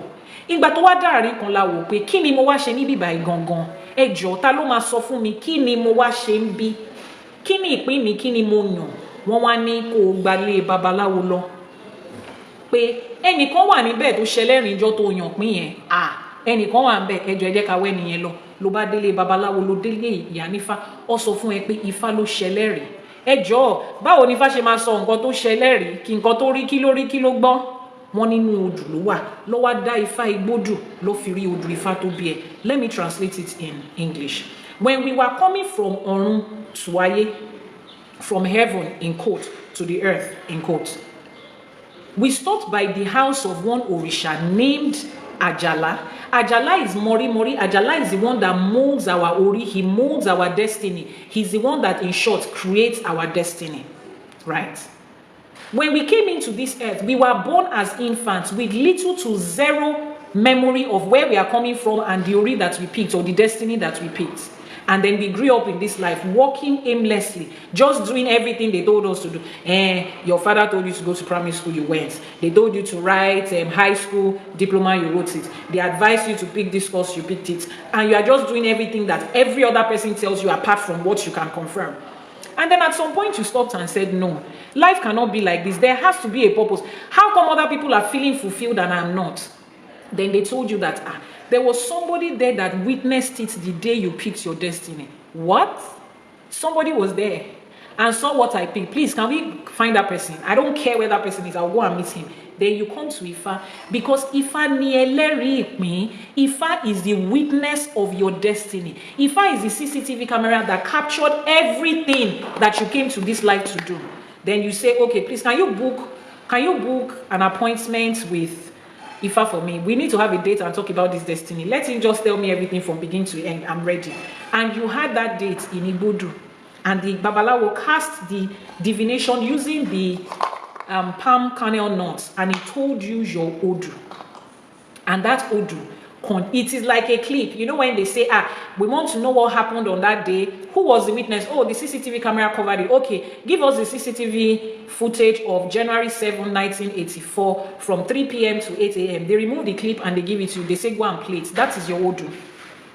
Now, receiving that CCTV clip is the beginning of the journey, which is why I tell you that your Itefa and your Odu that you know is just the beginning of the journey.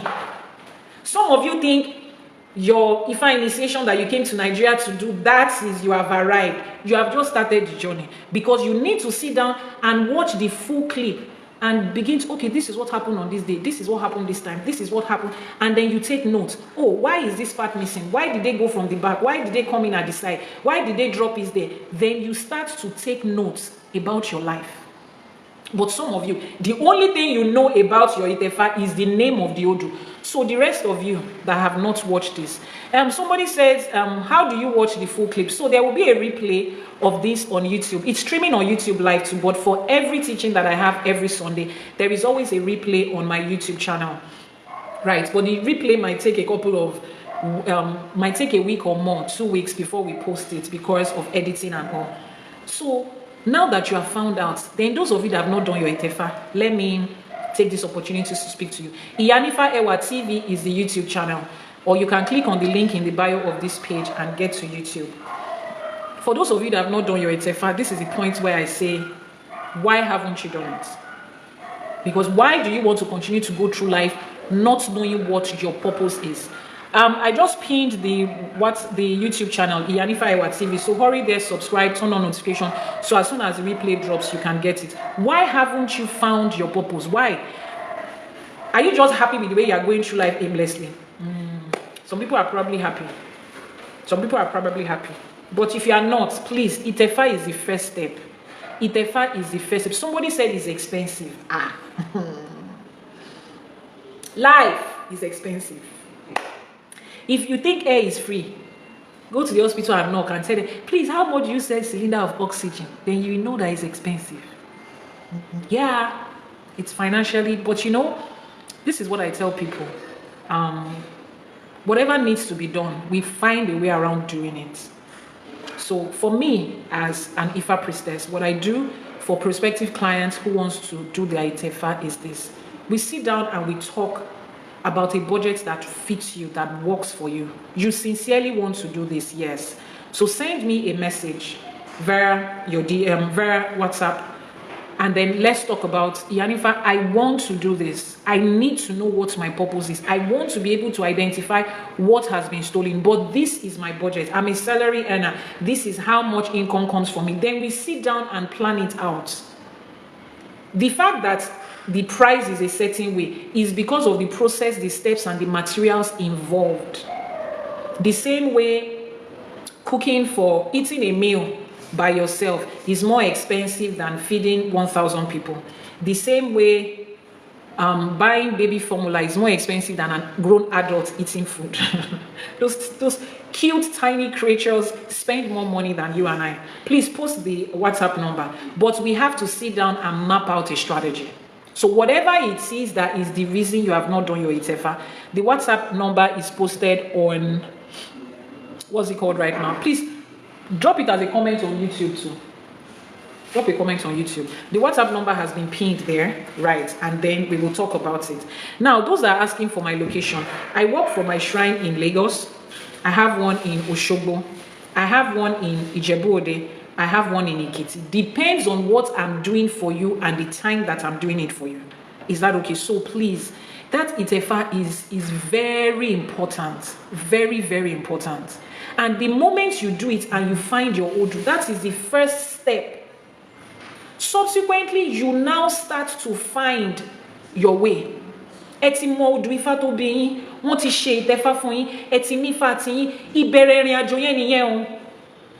is the beginning of the journey. It doesn't end there. And Ifa is more than just a solution. Ifa is you discovering the things that was taken away from you as a part of your identity. I said something on my WhatsApp status a few days ago, and I keep saying it. For those of you that are not on my WhatsApp and you don't view my status, see, stuffs come to my spirit from time to time. As we're working in the day, I just feel like sharing certain things with you. I can't just come and dump everything on TikTok or YouTube or other social media platforms. WhatsApp is very easy. I've pinned the WhatsApp number again. Yes, both numbers are the numbers, both numbers. This was the WhatsApp number we were using last year before the issue that happened on Meta apps happened, and then we got the alternate one. So either this or the other one, please post the other one. So whichever one is fine. They're on the same phone. Both numbers are on the same phone. Once you find that, you will be able to, like I was saying, I posted something on my WhatsApp status, and I'm going to recount it here. People tell us that we should be consistent. Be consistent, be determined, be disciplined. Very good virtues. Consistency, determination, and discipline will get you a lot of things. It will get you, there are major things that you need on the path of success and the path of life. But let me tell you something. More than discipline is you finding your purpose. I said something on my WhatsApp status. I said, the moment you find out who you are and your identity is revealed and understood, you don't need determination and consistency. What you will have at that point is what I call an obsession. You will become obsessed with who you are, with what your Iyanifa says about you. You will become so obsessed with it that distraction is not possible. It is not possible for an obsessed person to be distracted.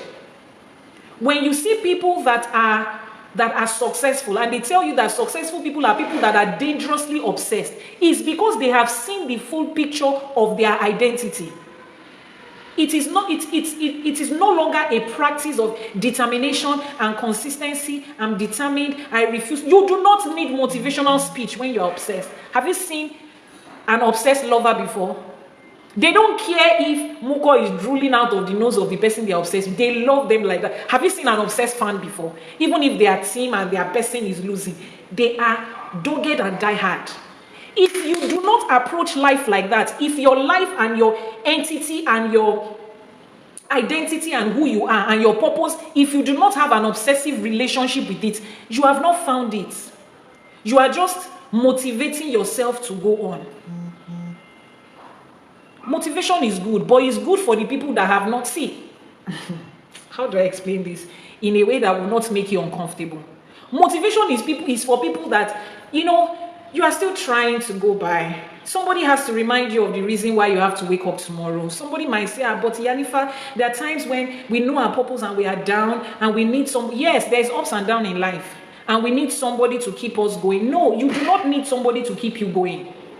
All you just need is strength to keep going. There is a difference between you need strength to keep going and you need somebody to remind you of the reason you need to keep going. This journey that we are all making back to our roots, the moment you identify who you are, what your purpose is, and you see how your purpose is tied to where you take your source from, it becomes an obsession. And that is where success, satisfaction, no distraction, that is where it lies. If you are obsessed with your work, you will not pick social media and be flipping through aimlessly. Lack of obsession is what gets you there, wasting your time there.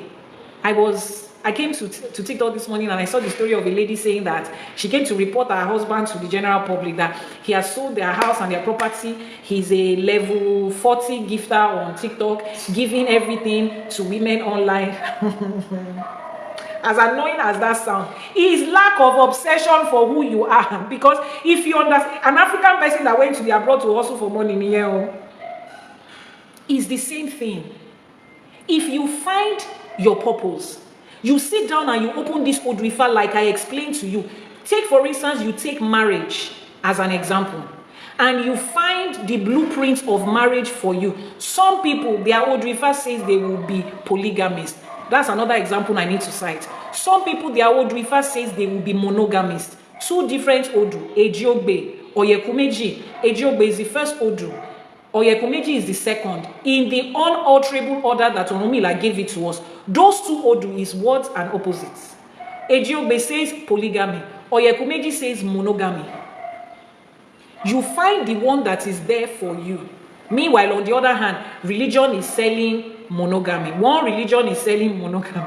The other religion is selling polygamy. But they will not tell you that this thing is based on individual level of life. It can work for me and it won't work for another person. So you that your Odrifa says polygamy, you will not go and unite yourself with a woman that her Odrifa says monogamy. And then be forcing her into, this is how it has to be. You can't be the only one that will be enjoying your husband. She's not asking you to defend polygamy. She's saying it's not for me. My Odu said it's not for me. Simple as that. Now, pick that married thing, for example.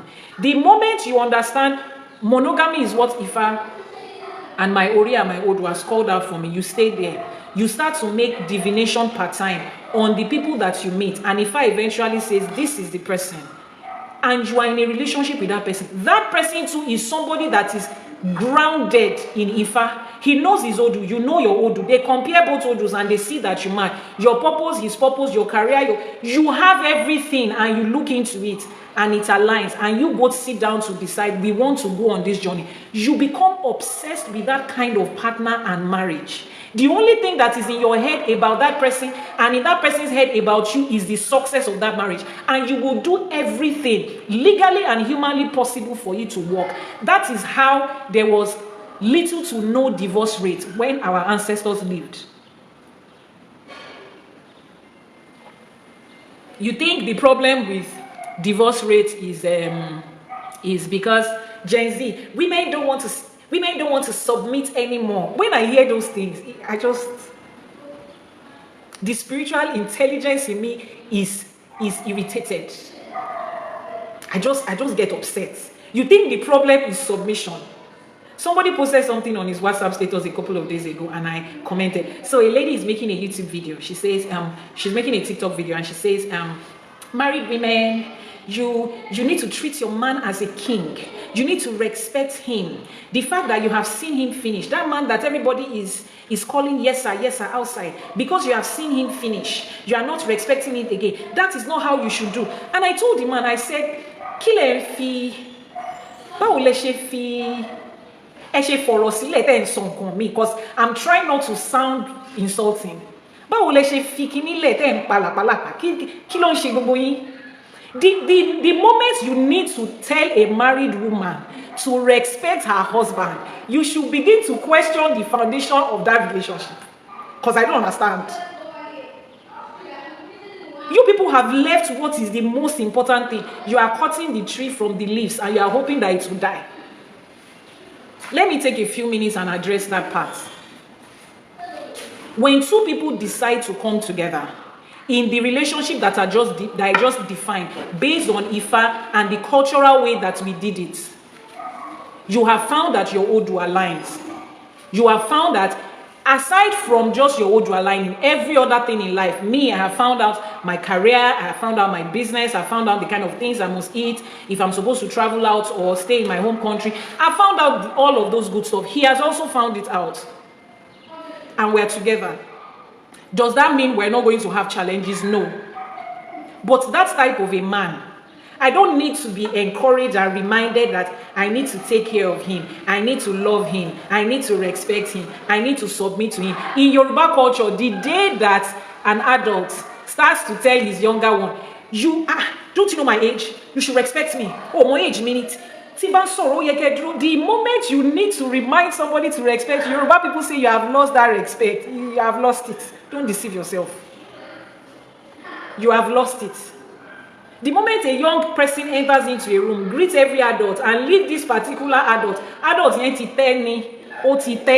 let's find out the reason to shete, not to take the child and scold the child. Why can't you greet that man? Why can't you greet that man is not the problem. Why did he greet every other person and left this man and did not greet him? Let's find out. That man has probably done something that he has lost every form of respect. Now, does that justify a child for not greeting? No. But fixing that problem is not screaming into the head of that child. You have to greet them. Sit down and ask the child, why did you greet everybody? Why did you treat that man like that? He's an elderly man.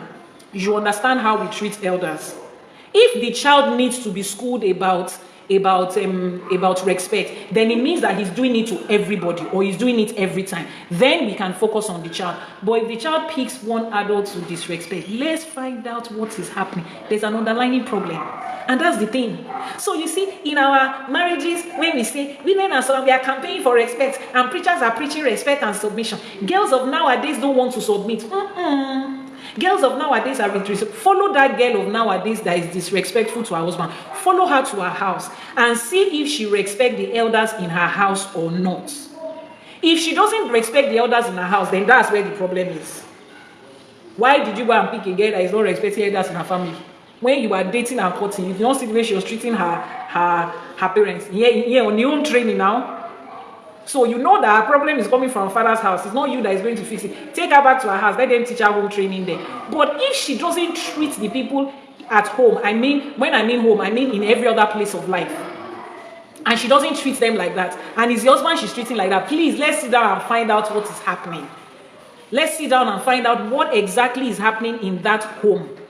The problem is not submission. The problem is, let's define it. This is probably a relationship between a man and a woman that have different purposes in life. And because society has placed the man as the head, he is forcing the woman to conform with his own purpose. And she doesn't want to. Naturally, she will rebel. This is a young woman who has seen every other woman in her environment being treated a certain kind of way in the name of boyfriend and marriage. Naturally, she will just, please, I don't want. I'm passing this cup around. and people are drinking out of the cup. And the moment they drink out of the cup, everybody is like this. Everybody is like this. Then they bring the cup to the next one. I'm sorry, please. Why? No, no problem. Thank you. I appreciate it. I don't want it. It's because they've seen what has happened to other people. So the problem is not women are disrespectful. Women are not, they don't want to submit. Civilization and TikTok is making them not to submit. The problem, sit down and ask them. Have a conversation. Why? We will get to the root. Why? You want to answer the question why divorce rate has gone from 2% to 80% that it is right now. Find out how our mothers did it. Find out how marriage was being done there by both men and women. Find out from history when two people wanted to get married in Yoruba land, in Igbo land, in the villages of Kenya and South Africa and Zimbabwe and Uganda. Find out the things that went into it. Family will go and find out about their family. It was a union of two families. The two families become one. They come to love each other. Even if you and your husband are having problems, you have sister-in-laws and mother-in-laws, and you have a whole village behind you who would encourage you that, see, problems are bound. I grew up with him. He's my brother. When he's doing like this, don't worry, he will calm down. They had that. They took that away from us. You think it's not going to affect marriages? And we are here talking, what do you bring to the table? If you know your Odrifa and I know my Odrifa, your Odrifa will tell me what you bring to the table. My own Odrifa will tell me what you bring to the table. These are the things they took away from us. We are here arguing over 50-50. Must a man do 50? A woman do 50? Is it 100? Is it 30? Without understanding the fact that marriage, according to what Ifa says, is an individual contract. Me and you sit down together and talk about what works for us. And it is not a community business. It's not a community project. It is us. A man that is in a certain season of his life, in that season of his life, he is in the season of his life where he's learning.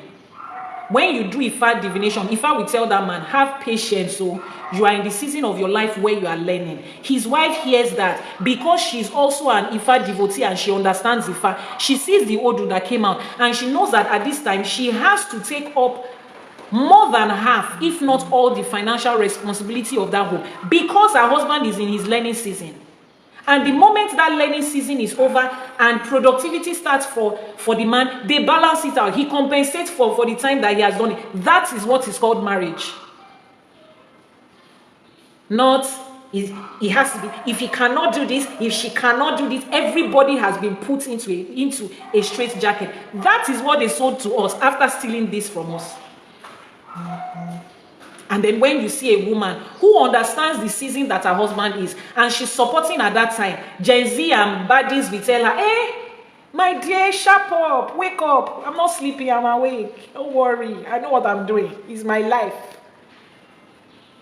Now, that only applies to people that know you have picked up your relationship based on what Ifa said. I'm not saying you are randomly picking any random human being. Please tell them to check those doors. Go back into Ifa and verify your relationship from there. You and your husband are always fighting. The person you love, you always find out. I have done divinations for countless number of people when it comes to marriage and should I date this person, should I not date this person. And some of them, if I will say the two of you are good together, the morning part of your relationship will be okay. But when you guys continue, you know, in human life, Yoruba divides it into Aro, Osun, and Tiale, which is morning, afternoon, night. So take, for instance, you guys are supposed to be together for 60 years. We divide it into 20. So if I say the earlier part of this relationship will be awesome, things will be nice. But as you enter into the afternoon part of your relationship, there will be challenges. So, the challenge, when you say red eye, things will happen that both of you eye will turn red. It will happen at that time. Then later in the evening part, things will pick up again. They have already told you. Then you sit down and start to plan how to guide against that part. How can you make a divination? The WhatsApp number will be posted now. Send a message on the WhatsApp number. That is why you see that even when our parents, ancestors, forefathers were going through their own fair share of challenges in marriage, they did not jump out into divorce. Because first of all, they have established this is where they are supposed to be. This is the partner they are supposed to be with. Then they sit down to jointly fix the challenges. They tell them, at this time, oh, there's one strange woman that is going to come into this relationship. Tell your husband to be careful. Maybe at his place of work or somewhere, there is a woman that is going to. The man already knows. So when the strange woman shows up in form of, oh, I'm trying to help you with work, we're colleagues, I met him on the job, we're working together, and she starts to be a little extra nice, the husband starts to suspect. He goes home and tells his wife, I suspect Karen, I suspect Bisola. I think she's the one that the Odu talked about last month, because her niceness is getting too much. He can communicate with his wife. Then the two of them plan the strategy that works for them. Maybe his wife is going to come and pick him from the job and meet Karen. Oh, he can even invite Karen somewhere and she thinks it's a private date and his wife shows up there. Oh, this is my wife. And Karen would be like, okay, you know. And if Karen wants to go and be your walkover in one corner, if I will tell them what to do, to take her eyes away from there, that is how they, no, I don't want. That's how they together fixed their marriages in those days. Even if the man is not, he's not that much of a listener, because it doesn't mean that all our forefathers were good men in that sense. We still had the stubborn ones. We still had the stubborn women. We still had the lazy women. But how did they manage it? You will call her family members. I don't understand. This one that she will just wake up in the morning now and she's not doing anything. She's not cooking for me like she used to. I'm just giving that as an example. Then her mother will call her. What happened now? And she says, I just start to feel tired. I don't even need the way I'm feeling. The mother will say, maybe you are pregnant or what's happening. Let's check. You know, here and there, things and this. Why are you doing that to your husband? Last week, when I told him to help me kill elephants from his hunting, he's not the elephant that he brought. He's rats that he's brought. And his mother will be like, in the whole of our city, it's just 2 elephants that is in the forest. He might take your husband 1,000 tries before he brings the elephant. Oh, mommy, be patient with your husband. Hey, mommy, are you sure? There is only 2 elephants in the whole of. It's only 2. They told us it's only 2. So for your husband to find one, it might take 2 years. Be patient. And then everything is.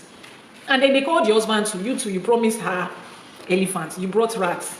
At least you will have tried to bring goats. Tomorrow, bring goats. It's not just elephants that you are going to. You know those type of things. We had that community. But now, what they sold to us, the moment there is a problem, I just cannot. And the husband too, they are telling him, this and this is what you... No, she just has to want what I want. I'm the head of this family. Who is the tail of the family? Who? It is... See, let me tell you something. Westernization and religion is what sold you head and tail. There is nothing in Yoruba. There is nothing in Yoruba marriage that is called Okololori Aya. It is a religious statement. This is how you will know. When we are having Yoruba weddings, Adura, Abi, ìwúre tí wọ́n máa ń ṣe fún ọkọ àti ìyàwó, the prayer that they make for the ìwúre that they make for husband and wife in Yoruba wedding, it says, Elédùmarè á ṣe yín ní ọ̀rẹ́ ara yín kalẹ̀. How many of you have heard that statement before? Do you hear them saying, Elédùmarè á ṣe yín lọ́kọ àti ìyàwó kalẹ̀? Or, Elédùmarè á ṣe yín ní head and tail kalẹ̀? Elédùmarè máa ṣe yín ní, what do they call it? Ní orí àti òrù kalẹ̀. What we say is, Elédùmarè máa ṣe yín ní ọ̀rẹ́ ara yín kalẹ̀. What does that mean? Elédùmarè will make you friends until the end of life. Yoruba defines friendship, defines marriage as friendship. Ọ̀rẹ́.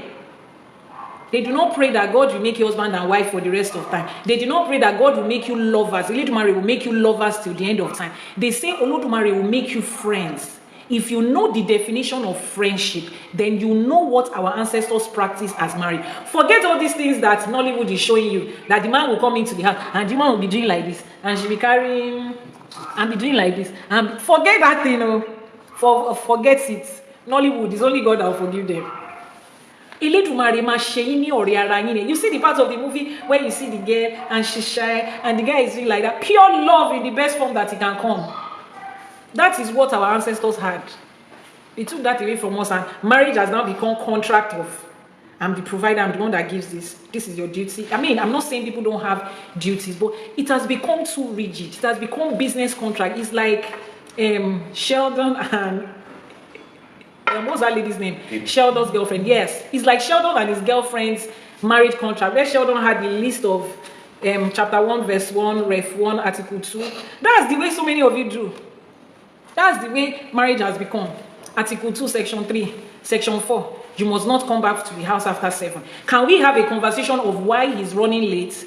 And can the other party to be open as to why they are running late? These are the things they took away from us that you will find in Ifa. I'm sure that before today, you didn't know that the Iwure that we did at our marriages was about friendship, not about Okololoriaya. Okololoriaya. The only person you are head of is somebody that you are in control of and dominating. You are not in control of another adult. Lie to yourself and tell yourself you are the head of another adult human being that can make their choices and decisions. Husband is the head of the family and the head of life. How far are we going with that? How far are we going with that idea of men are the head of women? How far are we going with it?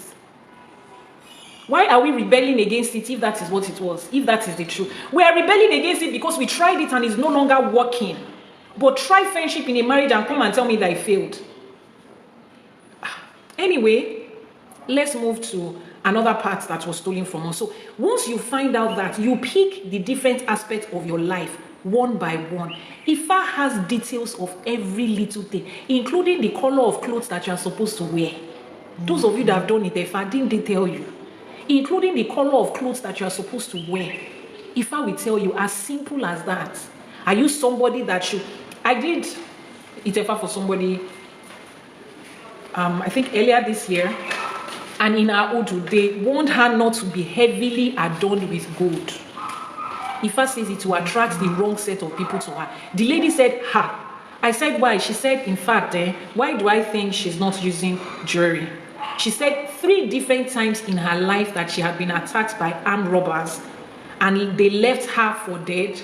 It was her gold that they were aiming after. And she's not the only one that wears gold in this life. A lot of you wear gold. Have you ever experienced any armed robbery attacks to the point of being left for almost dead?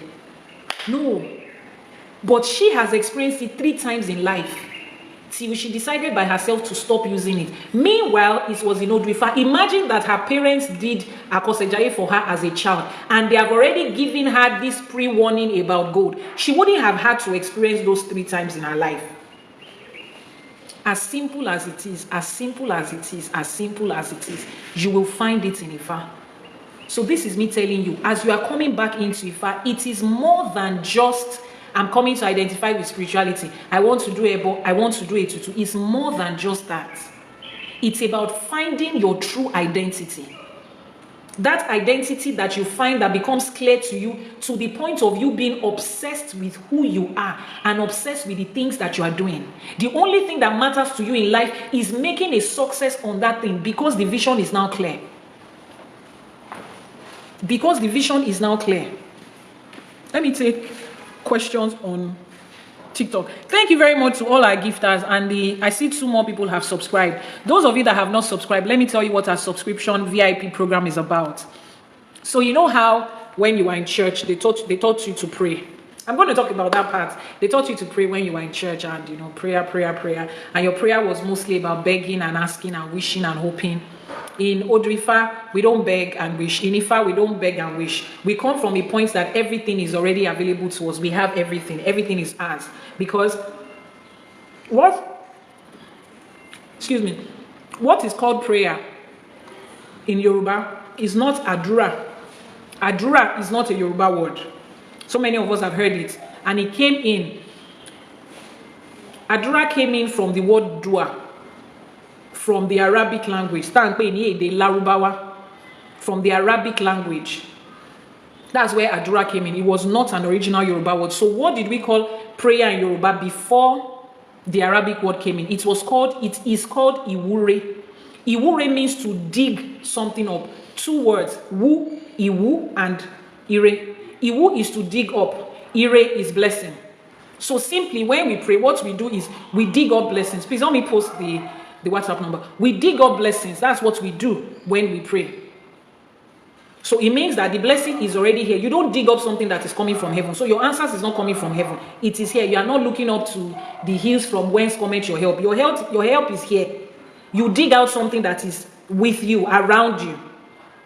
We dig up our ire, our blessings, our goodness, every good thing, we dig it is already here with us. So in the subscription program, I teach you how to make Iwure. I call it praying the right way in Ifa and Isheshi. There are techniques to doing it, and I love to call those techniques, I love to call them precedents. So I told you, I said we are recycling life. Everything that's happened now has happened before. The ire you are digging out, somebody has dug it out before. The blessing of marriage that you want, other people have gotten marriage before. Childbirth you are seeking, somebody else has gotten it before. So there is a precedence how it works for people before you. You are just reminding the universe that precedence to dig up your own blessing. And one of such precedents is, take for instance, when you talk about money, you want to make prayer and Iwure for money. The Orisha that is associated with money is called Aje. And then you tell yourself, meaning that the pigeon brings his blessings, his goodness from east and from west. So I call forth, I dig up financial blessings for myself from east and from the west. It means that the finances that is available to you is unlimited. But you need to learn these precedents. And that is what we teach in Praying the Right Way in Ifa. So whether you're on TikTok or you're on YouTube, subscribe. You will see the subscription. Subscribe for Praying the Right Way in Ifa, and you will see the videos. I have a 12-part series where I've explained it to you one by one. Whether you are praying for money, praying for your day, for your finances, for protection, you feel like somebody is casting a spell on you. How do you say Iwure in Ifa? Take for instance, you feel like somebody is casting spell on you, on your children. You say, "Oh, what's your no?" Look at the banana tree. The leaves is in the shape of hand like this. If the leaves of a banana tree goes up, when it comes down, it hits the banana tree. It doesn't go to hit something else. It comes back to hit the banana tree. Meaning that every negative hand that anybody raises up against you, let them hit themselves with it. It is an Iwure for back to sender. And we have the different forms of it under our subscription program. So whether you are on YouTube or you are on TikTok, you can subscribe. I have put up let me see. Yeah, we've put up the subscription. Just click on the link in the bio, you see the subscription there. For those on YouTube too, you see subscription there. Subscribe to learn these things so that you don't wake up every morning begging and asking and hoping and wishing. You speak the right things, you say the right things. They took away the knowledge that we have of the things around us, and they replaced it with us hoping and wishing for what we already have. It's right in front of you like this. All you are supposed to do is to take it. Then they told you that no, they covered it, and they told you, it's going to come, manna from heaven. It's going to come, just pray. God will do it. He will make a way. And those things sound so nice. He will make a way for me. He will open the doors and he will do it. I believe God will show up for me. Why does your God need to be reminded that he has to do things? He's God. Why doesn't he just do it and just... You are a parent. If you can afford to pay your children's school fees from primary school to university, won't you just go ahead and pay it once? Will you be paying it in half and in bits so that your child will come back tomorrow to say, hey, they sent us from school today, they have given us just 3 days, then you rush and go and pay it. On the last minute, you quickly pay it so that your child can come back and say, Daddy, thank you for paying my money. It was just 1 minute to the end. That is what they sold to you. But in Ifa, it tells us that Olodumare had planned for us before we came into this earth. He has already created everything there for us. That sounds more like a supreme being. That sounds more like divinity. That sounds more like the Almighty. As against somebody that you need to tell, God, please, I need this. And then religion will tell you, no, we don't need to ask God for everything. He gives us everything. Like what? Like the air that you breathe in. I will show you goats and sheep and dogs and cats that breathe in air for free. Like you. God protects us even when we don't pray. I will show you 1,001 atheists that are protected from accidents every day. So what exactly is your God doing for you? But Ifa tells us we have everything. Yeah. Everything is there. What's that? Okay, hold on. Everything is there for you already. And then you need to understand the step-by-steps of Iwure. It is not God that needs a reminder. It is who that needs a reminder. Somebody said it is not God that needs a reminder. It is what? I didn't get Mike. So you that's why we created the praying the right way in Ifa and Isheshe, teaching Iwure. All right. Now I will go through the questions that we have on TikTok. No, I'll go through the questions that we have on TikTok. Let me see. Many people have gone astray, wrong marriages, wrong path. How do such people navigate their way back? So there is a definition of Ifa that I love. This, we say, Ifa ni atori eniti osunmoshe. Ifa is the one that repairs your destiny. Now, you picked a particular destiny and you have gambled somewhere and you have gone to the path where nobody sent you. Ifa is the one that will direct you back. So whatever point you are, when Ifa meets you, Ifa says, welcome. At what point are you right now? I'm 50 meters away from the road. Ifa says, okay, this is how to get back and this is how to continue. So all you need is an Ifa divination. Please post the WhatsApp number. Exactly. I mean, Olodumare knows who I am. And he knows the things that I need in this life. And he sent me here for a purpose. I don't need to remind him. An ambassador does not leave a country to go to another country to get there and be reminding them that he needs this, he needs that, and he needs those. No. If we as human beings can know that ahead of time, then if we have a divine and supreme being, I think he should do better than that. You understand? So yeah, let me see if there's any other question. So the WhatsApp number is posted there, please, on YouTube too.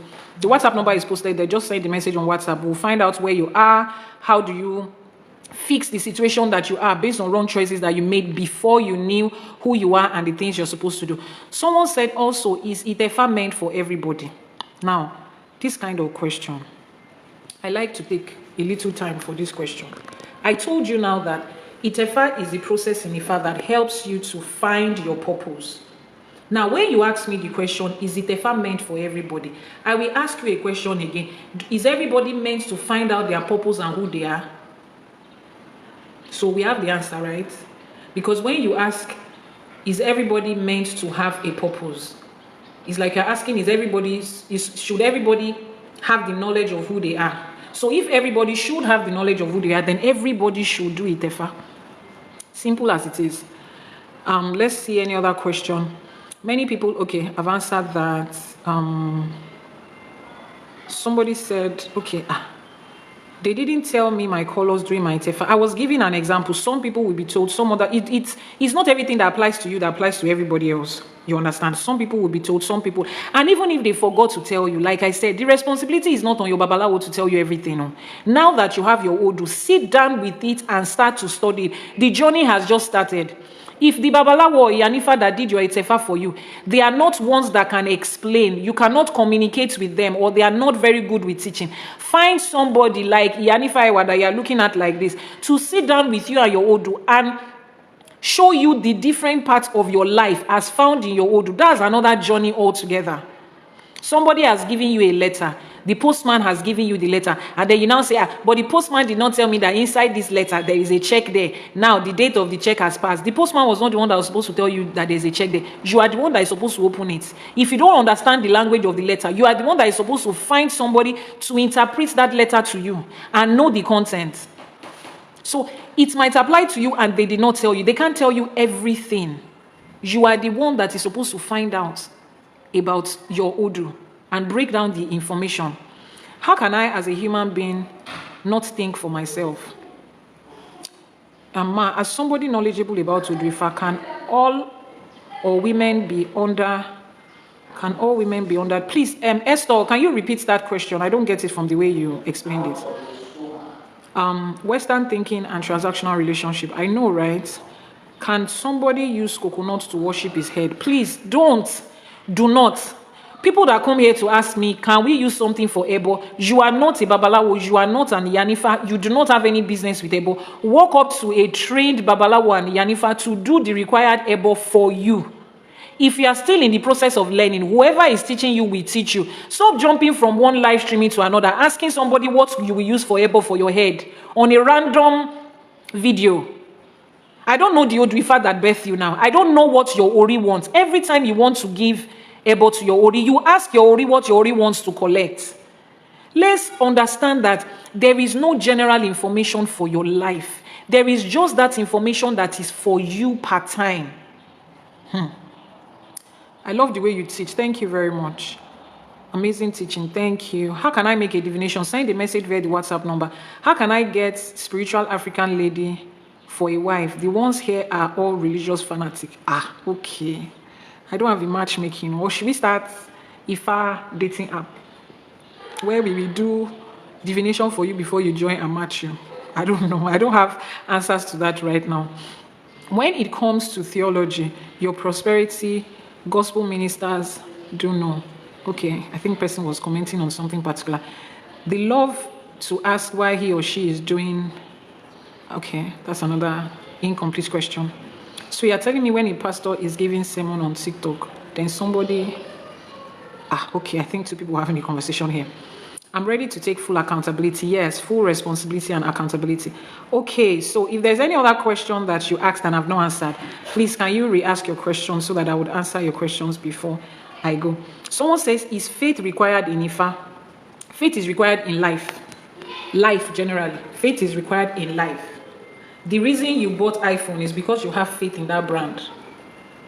The reason you walk into the sitting room and sit down in a chair is because you have faith in the chair. You have faith that you're not going to fall. That's why you did not shake the chair like this before you sat down. The reason you plug your phone, charger in your phone and just drop is because you have faith in power supply and the charger. So faith is required in everything. If I skip your question, please ask the question again. Faith is required in everything. Before you come into Ifa and choose Ifa as a way of life, you must first believe that Ifa is what they say it is. You must first believe that Ifa is applicable to your life. You must first believe and have faith that Ifa is what it is and can do what they said it will do for you. You are trying to find your identity, trying to find yourself, like we said. You must first believe that Ifa has that capacity, which is called faith. Believe in something, that thing is what it is and can do what they said it has done or it is doing for other people. So in every aspect of your life, including Ifa, faith is needed. So for those of you that think that Ifa is just magic of this and that, you have a part to also play. Now let me see, the person that said I didn't answer a question. I'm in the diaspora, how can you work with me? Can it ever be done in absentia?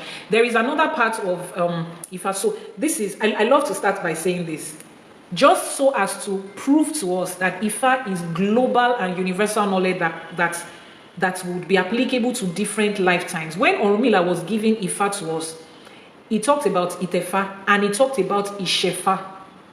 Ishefa is recommended for people that are far away from home, or people that cannot afford to do Itefa, or people by chance of whatever, there is a limitation on them doing Itefa.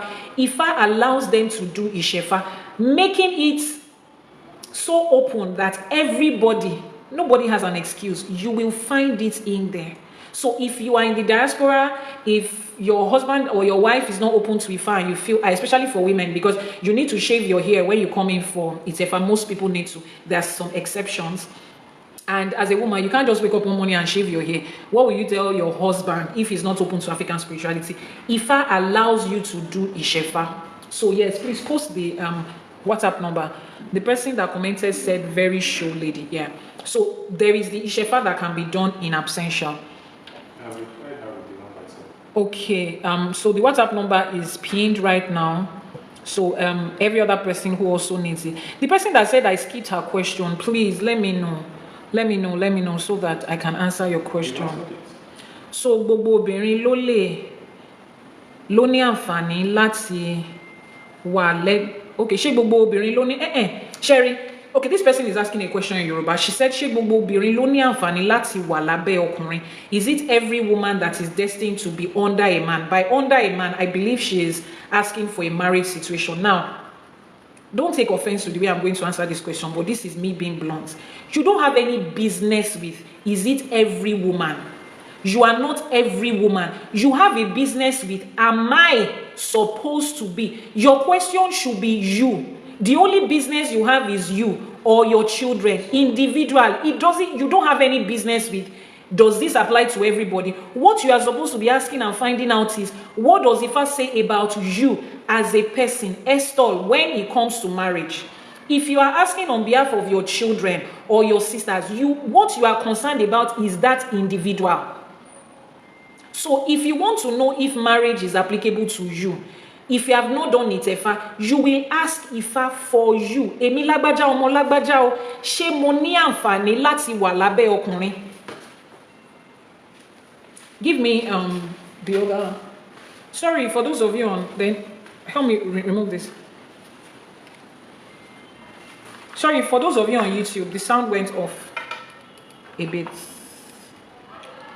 Yeah, carefully. So you just need to find out if that thing is applicable for you.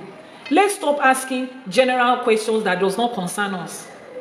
Yeah, are people supposed to wear white shoe? Go and ask your Ifa and your Odu, am I supposed to wear white shoe? That is when it begins to make sense. That is when it becomes a personal obsession. There are choices in my life that has become my personal obsession based on the fact that my Odu says it. I don't care what somebody else feels about it. It does not concern me. What is my business with the next person? The only people that their life concern me, the children that I gave birth to, that I have the responsibility to grow. And you that are clients that come to me by yourself to ask me, please, can I find out this about myself? Ifa does not send us to be doing bubuero. I hope I've been able to answer that question. So your concern should be about you. Find out what Ifa says about you as a person. Is manifestation an Ifa thing? What do you mean by manifestation? Please, I don't want to assume that I know what you mean, because there are different forms of interpretation for manifestation.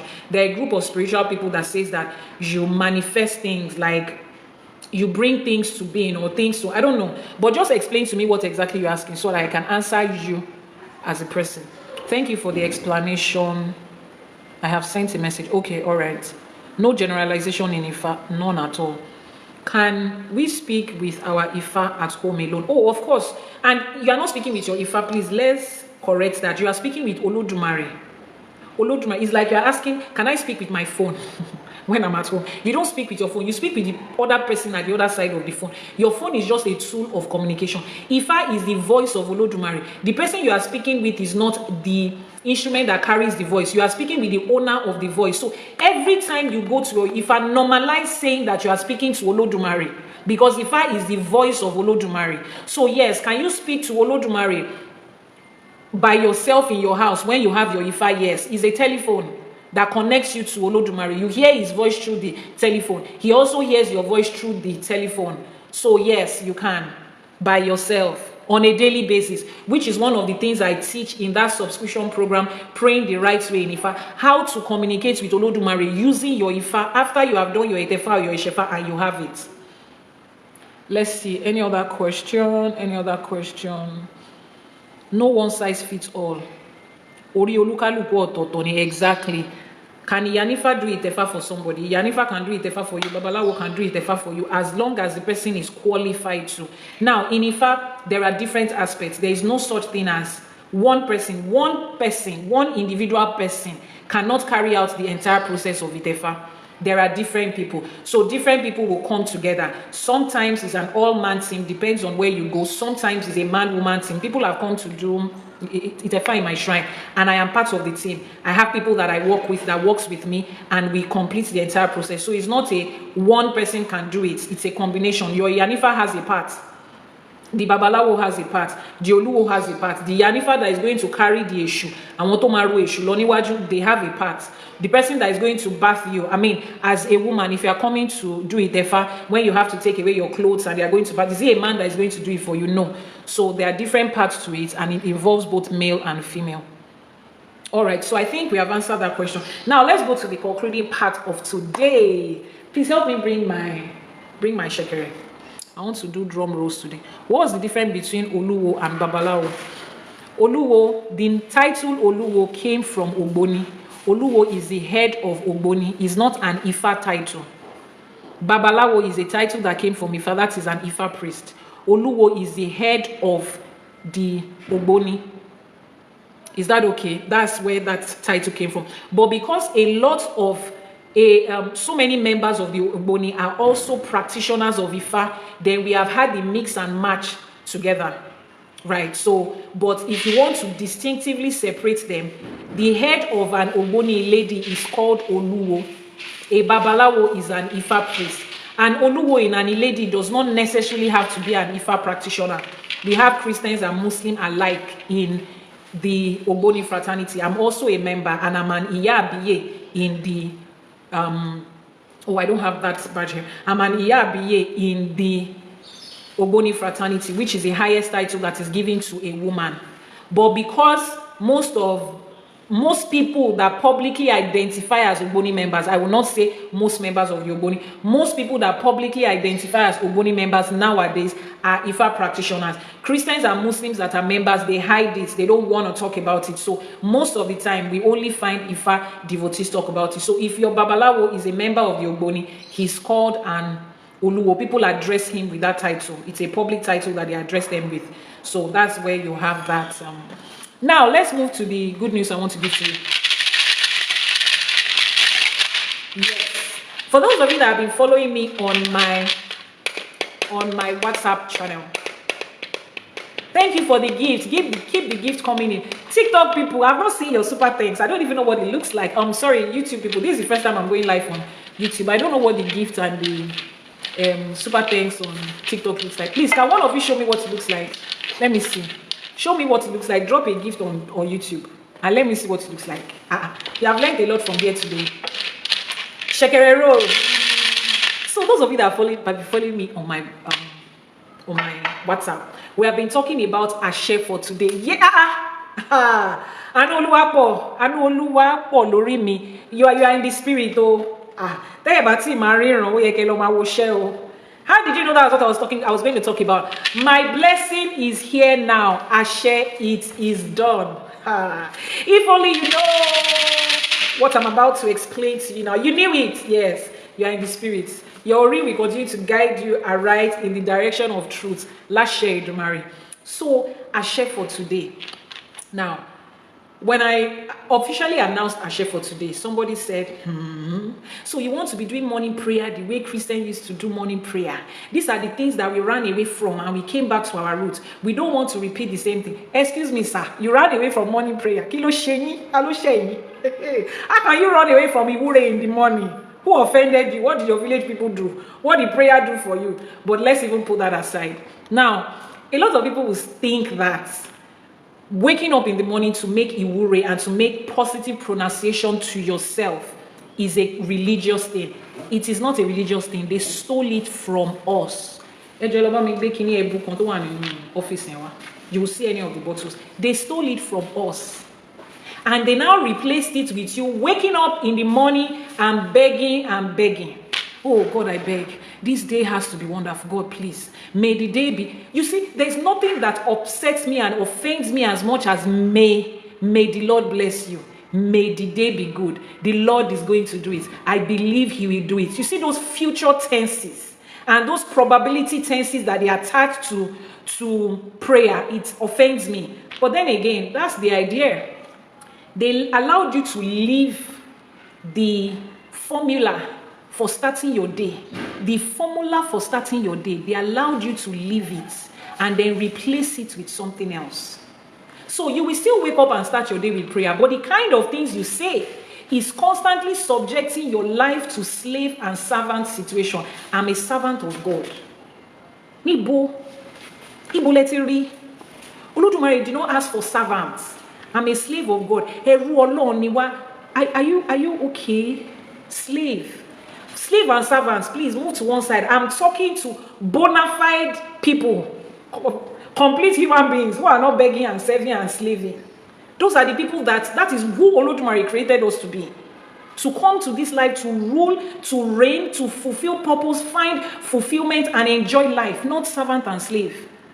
So if you are tired of waking up in the morning to beg and to hope and to do spiritual gymnastics and to kabash and to fire, and they will be shouting and they will be shaking, and I'm like, what happened? Don't bust a nerve. Calm down. God is supposed to be omnipresent everywhere. They will even tell you that they carry God inside of them. Yet you have to shout like thunder. Your amen is not loud enough. Okay, but what's going on? And it's only in Africa. You see how you hear mosque 5 a.m. in the morning, 4:30, they are the ones that will wake you. I lived in UAE, in Dubai for 3 years when I set up my company there. They have more mosques than we have in Nigeria. Yet, you will not hear one sound coming out of any mosque where they are praying. But they have made you to accept noise, pollution, and embarrassment as a way of life. You are embarrassing yourself every day.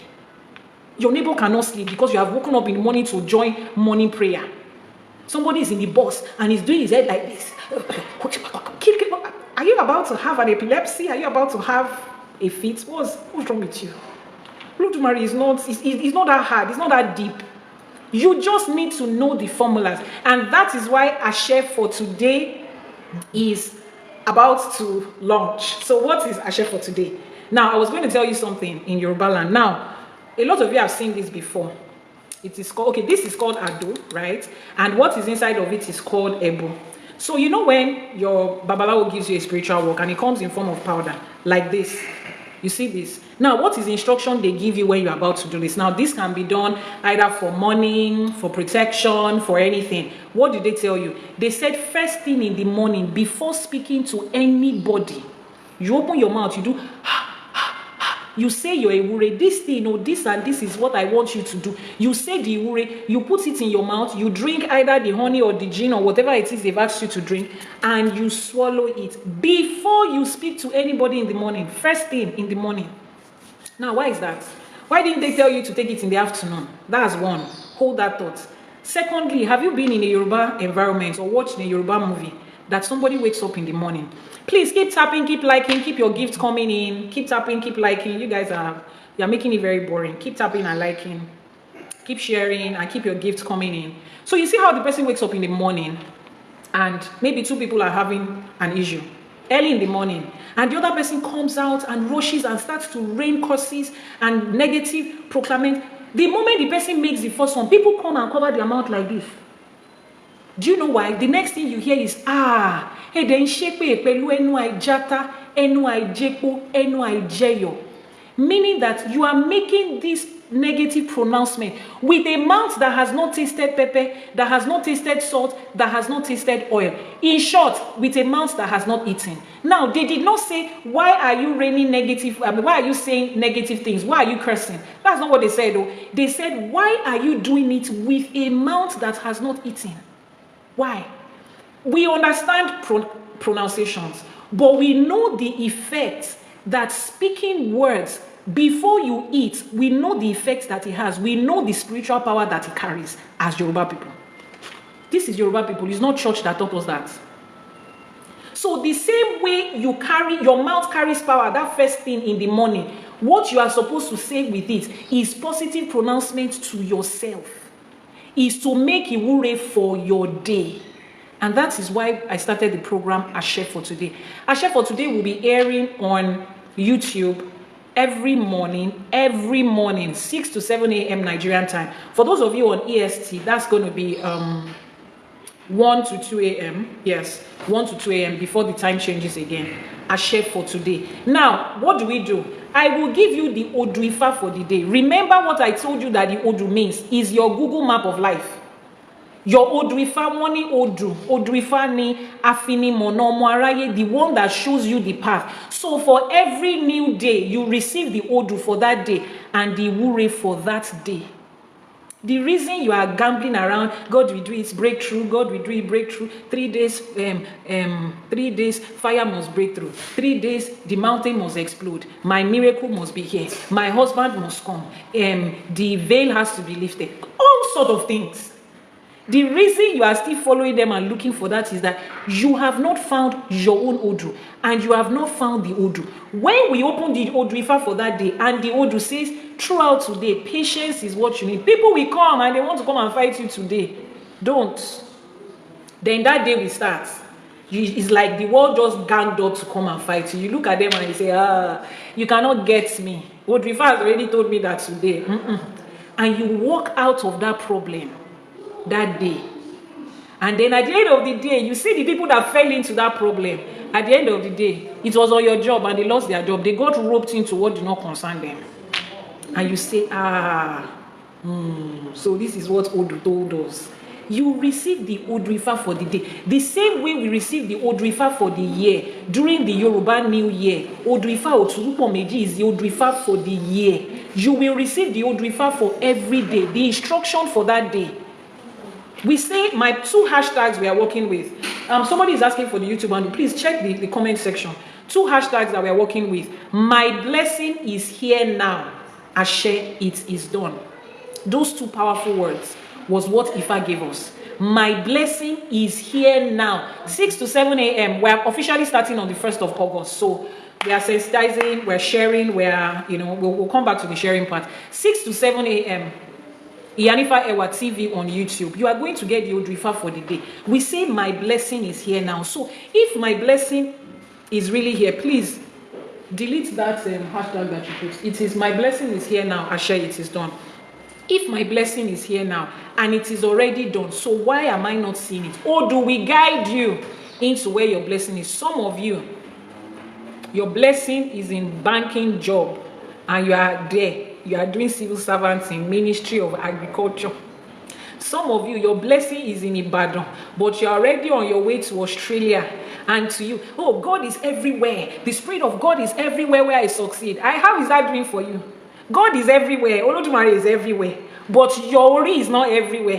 Your destiny is not everywhere. That's what you need to know. If anybody can succeed in this land, I can succeed in this land. It's a lie. Some people can succeed in this land and some people can fail in this land. It doesn't mean the land is cursed and it doesn't mean they are cursed. It just means they are the wrong place. So my blessing is here now. How do you find it? Delete that comment. Oh, okay. My blessing is here now. How do you find it? If I will direct you on how to find it, Ashe, it is done. Ashe, it is done. Yes, thank you. Not all fruits go in the same climate. Ashe, it is done. So that's what we are going to be pointing out every day. As you continue to attain this program, something is changing in you. That mindset of your blessing is manna from heaven is coming. Then the day God now does it for you. Thank God. God has done it for me. He's not doing anything for you. He has already put everything here. Just go ahead and take it. So what should make you happy is that, I found it. Oh, it is in this house. Take the key and go and find it. How do I know which room? They will direct you. So every day, please add up on WhatsApp. We're going to have a WhatsApp channel where we're going to be dropping updates. Send a message on WhatsApp so that you can get the channel. Send a message on WhatsApp so that you can get the channel. Send a message on WhatsApp so that you can join the channel. I will say it again. And let me tell you something. The lies that they sold to us, they propagated it. So that's why all of us bought it. To the point that we have forgotten the truth about ourselves. So now that we have found the truth, we are also going to propagate the truth. Because I decided to put myself out there and speak about Ifa is the reason you can learn. How many of you will be able to go to a village and sit with a babalawo every Sunday and learn like this? So the same way that some of us have decided against all odds to put ourselves out with the truth about our please, the WhatsApp number is right there. I've pinned it. You also do your own part. It's not everybody that will come outside and speak like me. It's not everybody that will be a babalawo or an Iyanifa. But there's something everybody can do. Tell the next person to tell the next person that this is the way home. The bus is filling up. We are going back home. We are going back to our roots. We are finding it. Life has to be better. Ashe for today. Every morning, 6 a.m. to 7 a.m. Nigerian time. Convert that to your time zone. You receive the Ashe for today. You receive the Odu for that day. And you will receive the Iwure for that day. Shoki, there is no gymnastics. There is no shot. See, let me tell you, I'm not coming there to pray for you. I don't have prayer to pray for someone. I have my life and my children. No. I'm coming there to teach you what Ifa says. What the Odu says. To teach you the Iwure that you are going to make for yourself. I'm not a pastor. Me Oshi Church. Me Olomo Ojo. I'm not a shepherd. I'm not... God is not going to tell me to give account for you. Oh, see, no account to me. I don't know you. I know you though. But you understand what I mean. So this is not another, oh, I will stop doing my Tituan Ebo. Ìyánífá Ẹwà will pray for me. I did not say that though. It's not money prayer. Ìwúre là ń ṣe. Ìwúre means to dig up blessings. You don't know how to do it. That's why you have not done it. Somebody else that has better knowledge says, I will direct you on how to do it. That's what we are doing every day on YouTube.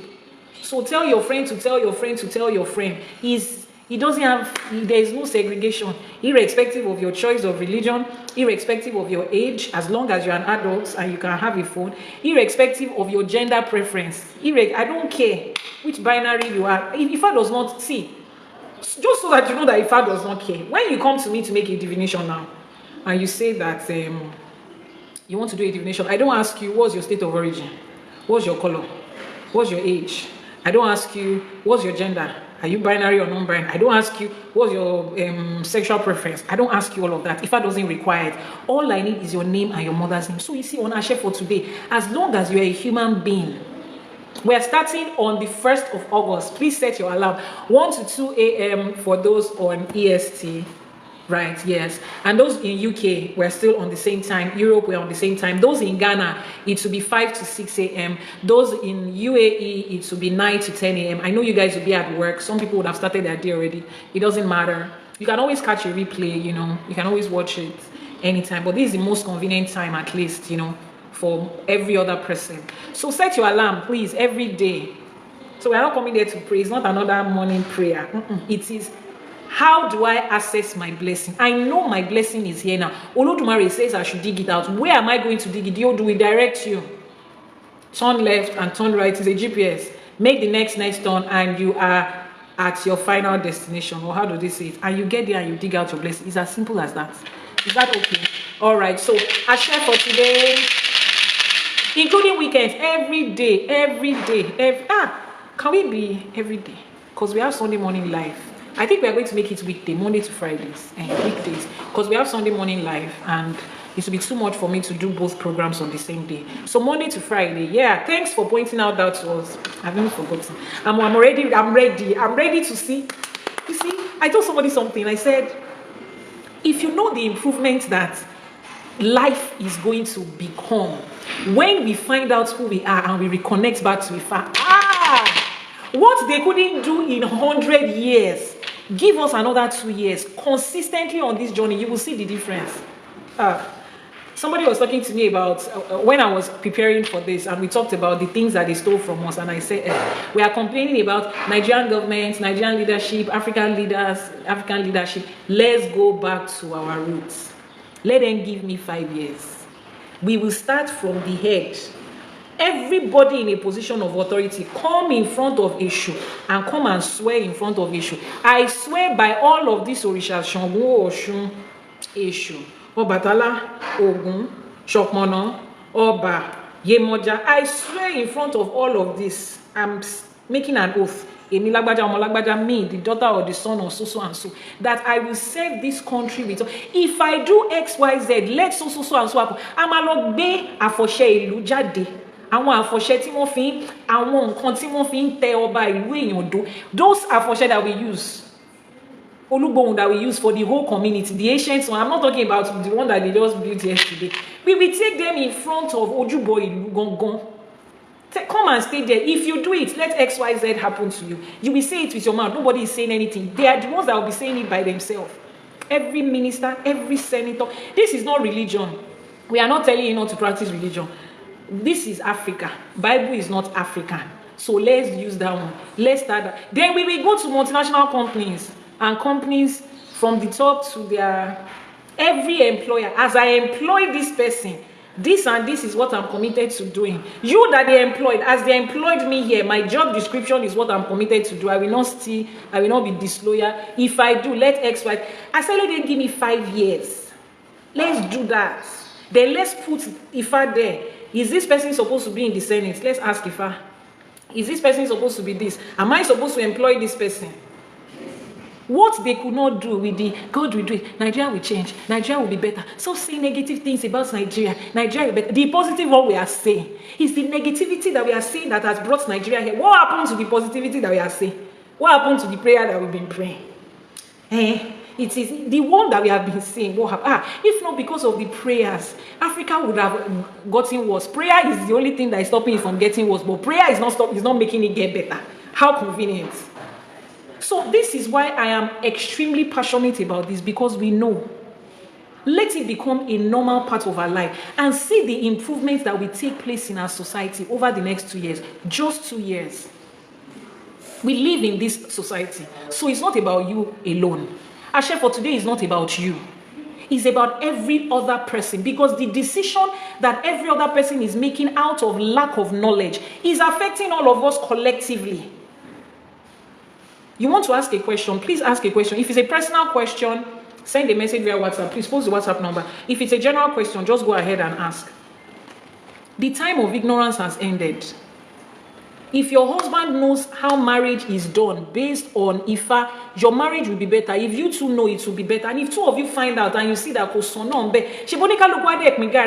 instead of frustrating each other's life, the person you employed, if you did Ifa divination before you employed that person, you think it's going to be the way it is. Does that mean that it gives you a perfect life? There is no such thing as perfect. So when people say, are you saying that Ifa will give us a perfect life? Nobody promised you perfect. Ifa is balance. But it will give you a better quality of life. You will avoid so many things that are avoidable. Better quality of life. Emphasis on better quality of life. Let's wrap this up. If you have any question, that will solve it. Ibura will solve it. Oh. Let's try it. Sure, we have done this one, it did not work. What do we stand to lose? See the one that we have been doing, praying and fasting. Every church, there's always a 5 minutes that I set aside to pray for Nigeria. You have tried that one. Look at how it's going. The graph is like this. Then maybe it can spike a little, then it will go like this again. Then spikes more again. Now, let's try something else. Now, what's the worst that can happen? It will not work. This one is not working already. So what's the worst that can happen?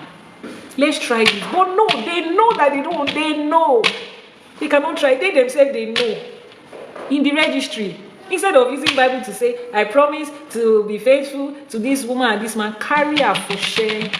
Put the registry beside Ogun Shrine and say, you will see, I promise to be faithful to you with my body. If I ever give my body to any other man or any other woman, this is what will happen. Do it and see what's going to happen. You want to ask your question. If you do an Idafa and you don't have the money, what is the solution?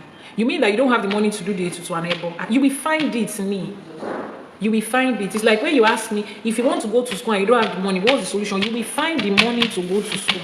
If you want to travel out and you don't have money for ticket, what's going to happen? You cannot who go for now. You will find the money. Let's go balu none. So you will. I'm not trying to be sarcastic. I'm being truthful. There's no way around it. Is that okay?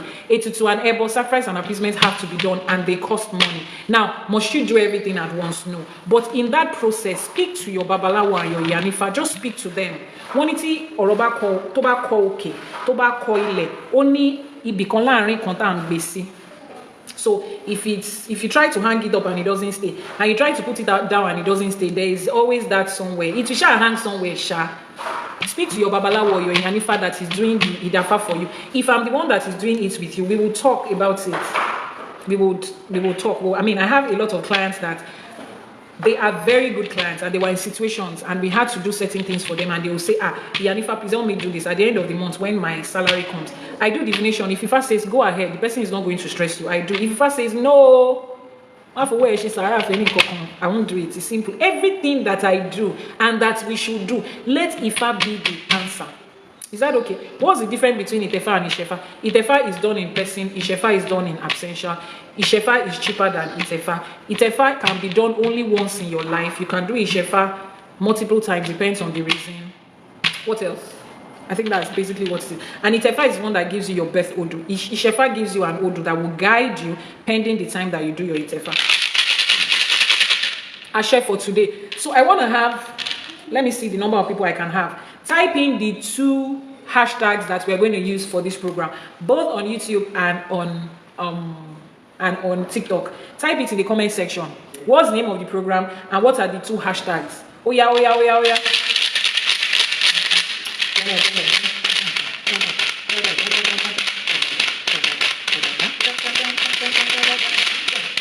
What are the hashtags we are using for the program? The name of the program is Ashe for Today. Our hashtags are my blessing is here now, Ashe it is done. My blessing is here now, Ashe it is done. I must be a Yoruba to carry Ifa. No, that means you just joined us. Ifa welcomes everybody, irrespective of your color, your race, your tribe, your language, your religious inclination, your gender, your age, whatever it is. Ifa doesn't care. Anybody and everybody is welcome to Ifa. My blessing is here now. Ashe it is done. So join me on WhatsApp. Send a message via WhatsApp to join the WhatsApp broadcast list. We would have to pin it on TikTok so that people will be able to get it. On the WhatsApp channel, you'll be getting daily reminders. So you have it in video and in voice. You have it in written format. Thank you very much for joining me again today. Thank you very much for joining me again today. Thank you very much for joining me again today. I can see our Dibia is on our live streaming today. So thank you very much for joining me again today. And before we finish, let's make our Iwure and our Iba. Ogo atoyin o nile loko leyin odi níbi gbogbo tẹ́ bá tin gbọ́ mi. Mo pe te mama wo pe ta ló ń sọ̀rọ̀ yẹn látàárọ̀ tó ń fèbò bí ọ̀pẹ̀rẹ̀. Èmi náà ni ọmọ yín, ọ̀rẹ́ yín, olólùfẹ́ yín, olóòtú ètò Sunday morning live Ìyánífá Awobamikefa tí gbogbo èèyàn mọ̀ sí Ìyánífá Ẹwà. Èmi ni olóòtú àti olùdarí ètò yìí. Èmi náà ni orí fi rán láti gbé Ifá College sílẹ̀. Ifá College jẹ́ ilé ẹ̀kọ́ tá ti ń kọ́ nípa ẹ̀kọ́ Ifá ní oníranran ibi tó yà sí àti èdè Yorùbá fáwọn ọmọ kéékèèké ni o àtàwọn àgbàlagbà gbogbo èèyàn ló lè kọ́ ẹ̀kọ́ nípa Ifá. À ń kọ́ nípa ọ̀pẹ̀lẹ̀, à ń kọ́ nípa odù, à ń kọ́ nípa ìṣègùn, à ń kọ́ nípa iṣẹ́ àwọn ìyá àbíyè lọ́nà oríṣiríṣi ọ̀nà ni. Láìpẹ́ láṣẹ Èdùmàrè Ifá College tí ìjọba bá ti fi òǹtẹ̀ lù á di àkọ́kọ́ ilé ẹ̀kọ́ gíga aládàáni tó wà lórí ẹ̀rọ ayélujára ní orílẹ̀-èdè Nàìjíríà kárí ayé tó ń kọ́ ẹ̀kọ́ Ifá àti ẹ̀kọ́ Yorùbá.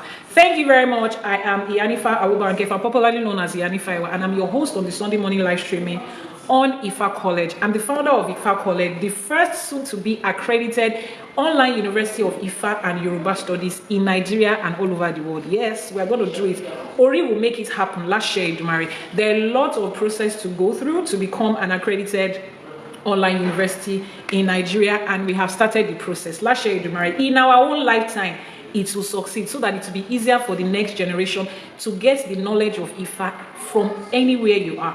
Our classes are flexible. You can join at any point, pause at any point, complete it when you are free. It doesn't have a time frame. The most important thing is that you get the knowledge. And I am the host of Ashe for today, Ìyánífá Ẹwà TV on YouTube. Join me every morning beginning from the 1st of August, 6 a.m. to 7 a.m. Nigerian time. Musheba Koda, Asheba Sheda. Àṣèbà tí wáyé ọjọ́, àṣèbà tí wọ̀ oòrùn. Mo ṣe bá gbogbo ẹ̀yin bàbá mi, ẹ̀yin ìyá mi tẹ́ wà lórí live streaming yìí. Mo ṣe bá gbogbo orí tó péjọ lénìí nílé lóko lẹ́yìn òdì níbi gbogbo tẹ́ bá wà. Mo ní kí bá mi ṣe o. Akọ́dá ayé, atẹ́rẹrẹ kárí ayé, Elédùmarè, ọba lánàá, ọba lénìí, ọba títí ayé àìnípẹ̀kun. Àṣèbà àníkíbà wá ṣe. Àṣèbà tí wáyé ọjọ́ ẹ̀ní, àṣèbà tí wọ̀ oòrùn alẹ́ ẹ̀ní. Aníkíbà wá ṣe ọ ìbá ṣe. Wọ́n lọ́mọdé tó wọlé níjọ́sí tí òjúbà òun ló dẹrùn àmúso. Àgbàlagbà tó wọlé lọ́jọ́sí tí òjúbà òun ló dẹrùn àmúso. Àwa ti wọlé lénìí àti júbà wọ́n ní ìbà ò gbọ́dọ̀ mú ọmọ ènìyàn, ìbà ò ní hun wá ọ láṣẹ Ìdùmarè. Wọ́n lọ́mọdé tó bá wọlé tó bá júbà òun ló máa roko dalẹ̀. Àwa tún ti wọlé àti júbà lénìí ó di dandan ká roko dalẹ̀ ọ láṣẹ Ìdùmarè. Kíbà wá ṣe ọ. Àṣèbà olúbíkin, àṣèbà ọ̀sanyìnbíkin, àṣèbà jagunmalè olúwo òdi ọ̀run, àṣèbà ọlọ́kọ̀ tó wà wá sáyé, àwọn ìyá wa, àwọn bàbá wa, àwọn tó wà pẹ̀lú wa, àwọn tó ti re bí àgbáre, àṣèbà wọn aláṣepọ̀, àníkíbà wá ṣe, àwọn tó ṣàwó kù sẹ́yìn fáwa, àṣèbà wọn alálẹ̀ ilẹ̀, àwọn tó tẹ ìlú yìí dókàwá tó dé, àṣèbà yín o, àníkíbà wá ṣe, àṣèbà yín ìyá mi. Ẹ̀yin ọ̀pàkẹ́ àlàkẹ́, ẹ̀yin alágogo idẹ, ẹ̀yin olókìkí òru, ẹ̀yin atẹ̀dòjò ròrò, ẹ̀yin ọlọ́mọ kan tí ń fúngbà ọmọ ọlọ́mọ ẹlẹ́sẹ̀ kan tí ń bẹ́ lẹ́sẹ̀ méjì jà, ẹ̀yin arógbá ṣọmá balẹ̀, ẹ̀yin ìyá mi òṣòro mọ̀nìgà, àṣèbà o, àníkíbà wá ṣe, àṣèbà gbogbo àwọn òrìṣà ta ní. A bẹ̀rẹ̀ láti òrìṣà ńlá, Ọbàtálá Ọ̀sẹ̀rẹ̀màgbò, àṣèbà o, àṣèbà, àníkíbà wá ṣe, abọ́ sórí Ṣàngó, Arábàmbí ọkọ ya, lógun lẹ́kọ̀ọ́, àṣèbà. Àṣèbà òrìṣà tó ń yọná lẹ́nu, àṣèbà olúkòso. Iná wà lọ́dọ̀ bàbá mi lókè, afẹ́fẹ́ nìkan làwa ń pè ní náà níbi tá a wà yìí. Àṣèbà Ṣàngó, àṣèbà kábíyèsí Ṣàngó, alágbádá iná, aláwọ̀ tẹ́lẹ̀ oòrùn Ṣàngó ló ń jẹ́ bẹ́ẹ̀, Ṣàngó là ń ké sí. Àṣèbà Ọ̀ṣun Ṣẹ̀ǹgẹ̀ṣẹ́, olóòyàn ayò, ládékojú ẹbọra tí ń gbénú omi, ìyá mi alágbolódò, ẹ̀yin ni mò ń ké sí àṣèbà. O wáyọ̀rìn bí ẹni wájé, bí ẹni wá owó, bí ẹni wá ọlá, àṣèbà o awẹ́dẹ kó tó wẹ mọ́, àṣèbà àníkíbà wá ṣe, àṣèbà èṣù láàlú ògiri ò láàróyè, wọn lẹ́lẹ́kún sunkún láàróyè ń sùn jẹ, ẹlẹ́kún ṣunú láàróyè ń ṣù fún, àṣèbà àníkíbà wá ṣe ọ. Ògún lákàyé ọ̀ṣì ìmọ̀lẹ̀, olómi nílé fẹ̀jẹ̀ wẹ̀wò láṣọ nílé fìmọ̀ fìmọ̀ bóra, àṣèbà Ògún àníkíbà wá ṣe.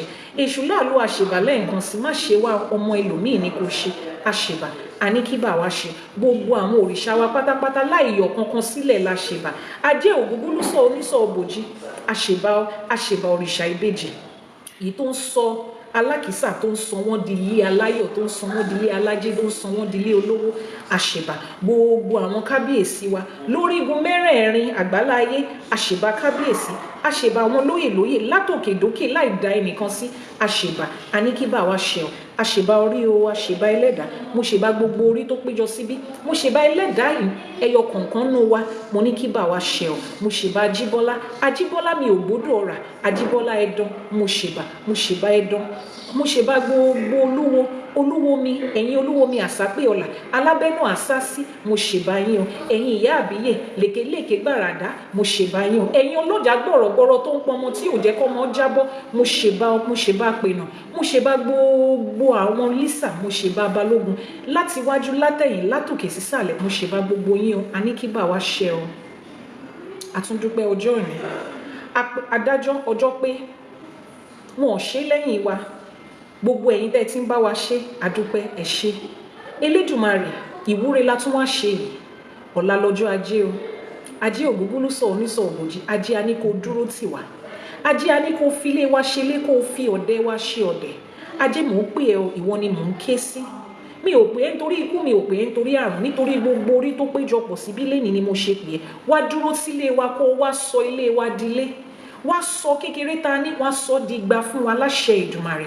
Gbogbo àdáwọ́lé wa kájé sọ di rere, ká kó ajé lọ́nà, ká bájé nílé, ká lájé lọ́wọ́, ká má ní lọ́rùn láṣẹ Ìdùmarè. Ibi gbogbo táwọn ẹgbẹ́ wa ti ń ná ajé, ká má bá wọn nájú níbẹ̀ láṣẹ Ìdùmarè. Ṣèbọ́ ní àtọ̀tún àtòsí báyìí lẹyẹlé ti fi ń kóre wá, kájé wá kóre wá fún wa látọ̀tún látòsí, látorígun mẹ́rẹ̀ẹ̀rin àgbáláyé ni kó máa fi gbére wá fún wa láṣẹ Ìdùmarè. Wọ́n ní láti kékeré ní ṣẹkúnṣẹkún ti gbégbá ajé lọ́mọ tiẹ̀ lórí, àwa tún máa gbégbá ajé tiwa lọ́la báyìí. Àwọn míì inú wa gan ń ṣiṣẹ́ lénìí, agbégbá ajé léra wa lórí lénìí láṣẹ Ìdùmarè. Ajé máa di owó, ó máa di ọlá, ó máa di ọlà fún wa láṣẹ Ìdùmarè. Tájé bá wá wọlé, àní fi wo àrùn, àní fi rapó sí ọmọ kékeré, àní fi ṣẹjọ́, àní fi ṣèjàmbá láṣẹ Ìdùmarè. Ajé tó máa di àníkún àlékún, òun ló máa jẹ́ lọ́wọ́ wa o láṣẹ Ìdùmarè. Wọ́n ní agbetí gbére pàdé olókun, wọ́n ní kó má gbére pàdé olókun mọ́, pé kó wá gbé pàdé àwọn tó ń wò mí lénìí. Àlùkò tí ń gbére pàdé ọlọ́ṣà, wọ́n ní kó má gbére pàdé ọlọ́ṣà mọ́, kó wá gbére pàdé wa látọ̀tún àtòsí ní kó ti máa gbére pàdé wa. Àwọn èèyàn jàǹkànjàǹkàn, àwọn lẹ́ẹ̀kan àwọn lórúkọ tó lówó tó lájé tó lọ́lá lọ́wọ́, àwọn ni kó máa gbé pàdé wa láṣẹ Ìdùmarè. Wọ́n ní wọn rí ń bàṣírí orí, gbogbo ara ló ń bàṣírí ẹ̀dọ̀, èékánná ọwọ́ a máa bàṣírí ọwọ́, kọ́mọ aráyé wá fi ajé, kó wá fi owó àti ọlá wọn, kó wá fi bò wá láṣìírí láṣẹ Ìdùmarè. Àní tẹ ojú ayé mọ́lẹ̀ o, àní ṣìṣe o, gbogbo àdáwọ́lé wa ire ló máa já sí o. Nǹkan tá a rò kò ní báyìí, tá a rò jẹ́ o láṣẹ Ìdùmarè. Ẹni tó bá ní ó wá kúbi tẹ́ ẹ gbé gbà lójú ẹ̀ báyìí, ẹ máa gbé débi gíga. Ẹni tó bá ti wá pinnu pé kò ní ṣojú òun, ẹ̀yin ẹ máa ṣoríire láṣẹ Ìdùmarè. Gbogbo àwa abiyamọ tá a wà lórí live stream yìí, tá à ń fọ̀sán àtòru, tá a fi ń ṣe fún àwọn ọmọ wa, ọmọ aráyé ò ní ti bí ọmọ mú wa o, ọmọ aráyé ò ní fi ọmọ dà wá láàmú. Àwọn ọmọ tá a mọ̀ bẹ̀rẹ̀ wọn, àní mọ̀ parí wọn láṣẹ Ìdùmarè. Àwọn ọmọ tó tójú wa délé ayé, wọn ò ní tójú wa lọ láṣẹ Ìdùmarè. Ẹrù tálábíàmọ ìtú, ọmọ aráyé ò ní gbé wá ká wa mọ́lé o láṣẹ Ìdùmarè. Ìgbà tí iṣu ọmọ bá jiná báyìí, àwa la máa jẹ, kò ní gbóná jù, kò ní tutù jù, kò ní kan, wọn ò ní jókòó ìṣẹ́jú kan fún wa níbi táwọn ọmọ wa ti ń ṣoríire láṣẹ Ìdùmarè. Àwa tá a tọ́ wọn, àwa tá a fi owó àti ìgbà tá a fi tọ́ wọn náà la máa jókòó, la máa fi àlàáfíà, la máa fi yọ ayọ̀ lórí àwọn ọmọ yẹn.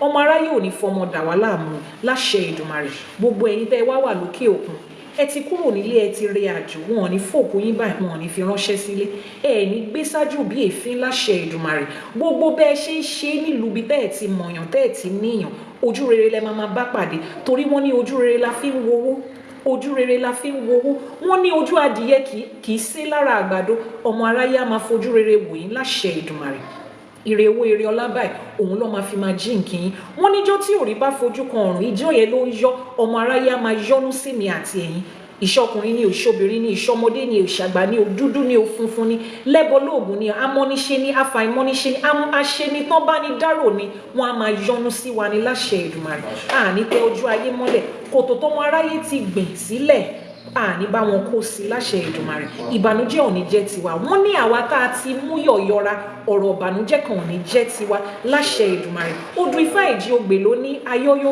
ayọ̀yọ̀gún mọ̀gúnmọ̀ wọ́n ní adífá fún Ọ̀rúnmìlà ńgbà tí bàbá fẹ́ lọ fi iyọ̀ tó fẹ́ lọ mú yọ̀yọra wọ́n ní ẹbọ lọ ní kóru àwa tá a ti bá wọn mú yọ̀yọra ọ̀rọ̀ ayọ̀ ní tiwa ọ̀rọ̀ ìbànújẹ́ kan kì í báyọ̀ ọ̀rọ̀ ìbànújẹ́ ò ní bá èmi àti yín láṣẹ Èdùmàrè ibi tá a ti pè lórí kò ní padà dilẹ̀ wọn ibi tá a ti bá wọn wọkọ̀ dé àní fẹsẹ̀ rìn débẹ̀ o ẹnu tó ti jẹ́rán ò ní padà wá jẹ egun láṣẹ Èdùmàrè iwájú báyìí ni ọ̀pá ìbìtì máa ń ré sí iwájú ni gbogbo nǹkan wọn á máa lọ láṣẹ Èdùmàrè nínú ìgbéyàwó yín ayọ̀ ló máa jẹ́ bẹ́ẹ̀ wọ́n ní kò sẹ́ni tó foyin sẹ́nu tó tú síta ọ̀rọ̀ wa ti wá di toyin báyìí ó ti di tayọ̀ báyìí ó ti di tọlá báyìí owó ẹyọ ló ní kó máa yọ̀ mọ́ èmi àti ẹ láṣẹ Èdùmàrè afárá oyin ló ní kó dùn fún èmi àti ẹ ó dẹ̀ di dandan kó dùn fún wa wọ́n ní ilẹ̀ ẹjọ́ kan kì í ṣú kí balùwẹ̀ ó má gbàre ilẹ̀ ẹjọ́ kan ò ní ṣú kí èmi àti ẹ má gbà ọ̀rẹ́ oore ńláńlá oore kàbìtìkàbìtì oore odindi bí atare ṣe ń di tiẹ̀ lódindi tátàrí kan ń di tiẹ̀ láàbò èmi àti yín ò ní bá wọn dire àbọ̀ láṣẹ Èdùmàrè àní bá wọn dúpẹ́ tipátipá láṣẹ Èdùmàrè orí wa ò ní gbàbọ̀dé ẹlẹ́dàá wa ò ní gbàbọ̀dé láṣẹ Èdùmàrè tá a bá wá rí aláboyún kan tó diwọ́ disẹ̀ sínú táwọn ọmọ èèyàn ní òní bímọ tó wà nù ẹ irọ́ kọ́ da padà gbogbo ojú tó rí oyún nínú ẹ ló máa rọ́mọ lẹ́yìn ẹ láṣẹ Èdùmàrè bó o ṣe ń fi tọ̀tún kúnlẹ̀ wá máa fi tòsì dìde bá a ṣe gbóhùn yá àgbóhùn ọmọ bàbá ọmọgàn ò ní dàwátì láṣẹ Èdùmàrè ọmọ tó wá gbé wá sáyé ájọ́ ọmọ tó fi ń tọrọ ọmọ alálùbáríkà ọmọ téèyàn fi ń tọrọ ọmọ òun lélẹ́dùmarè á ṣe àwọn ọmọ yẹn fún ẹ láṣẹ Èdùmàrè ò ní tí ọjọ́ òkúnlẹ̀ ò ní bá bẹ́ẹ̀ lọ gbogbo ẹni tó bá láwọn ò ní rọ́mọ lọ́wọ́ ẹ àwọn ló ò ní délé bá láṣẹ Èdùmàrè bá a ṣe ń jáde tá à ń lọ àní rìn lékú lọ́wọ́ ìjọ tí Ògún bá ń fi ẹ̀jẹ̀ àwọn èèyàn pa títì láró Ògún ò ní fẹ̀jẹ̀ wa wẹ̀ láṣẹ Èdùmàrè gbogbo ẹni tó bá wá lókun bí tá a máa gbé gbà èṣù á ṣe wọn èṣù á tì wọ́n lu Ògún á fẹ̀jẹ̀ wọn wẹ̀ láṣẹ Èdùmàrè Ọ̀ṣun ṣẹ̀ǹgẹ̀ṣẹ̀ ládékojú ẹbọra tí ń gbénú omi bá wa ṣe ọmọ tuntun ọmọ alálùbáríkà bá wa ṣe fún gbogbo àwọn tí ojú ọmọ ń pọ́n òrìṣà bèjì méjì ni kò ṣe fún wọn láṣẹ Èdùmàrè gbogbo àdáwọ́lé wa á máa yọrí sí rere èyí tá a rántí láti wúre sí àti èyí tá a rántí láti wúre sí Elédùmarè ti gbà fún wa orí wa ti gbà wọn lábàálá lágẹmọ dá òrìṣà òkè ló fàṣẹ sí àwa tún ti dábàá lẹ́ni òrìṣà òkè ti fá wa ó ti bá wa fàṣẹ sí torí wọ́n ní àwíṣẹ ní ti fá àfọ̀ṣẹ ní tọ̀rúnmìlà èyí tá a wí lẹ́ni àṣẹ ti gùn arọ ti rọ̀ mọ́ ó ti rí bẹ́ẹ̀ ó ti ṣẹ bẹ́ẹ̀ láṣẹ Èdùmàrè. Until next week when I will come your way again, this is the Sunday morning live streaming with Ìyánífá Ẹwà. This is the TikTok channel of Ifa College, and that's the YouTube page of Ìyánífá Ẹwà. Wherever it is you caught me live today, mo ní ẹ ṣé púpọ̀, onírú ṣé, ọlọ́bẹ̀ ṣé, ẹ̀yin tẹ́ bá wa jẹ́ náà ẹ kú àìbínú. Títí ọ̀sẹ̀ tó ń bọ̀, èmi náà ni ọ̀rẹ́ yín, olólùfẹ́ yín, Ìyánífá Awóbánkẹ́fà tí gbogbo èèyàn mọ̀ sí Ìyánífá Ẹwà. Àṣẹ for today, my blessing is here now.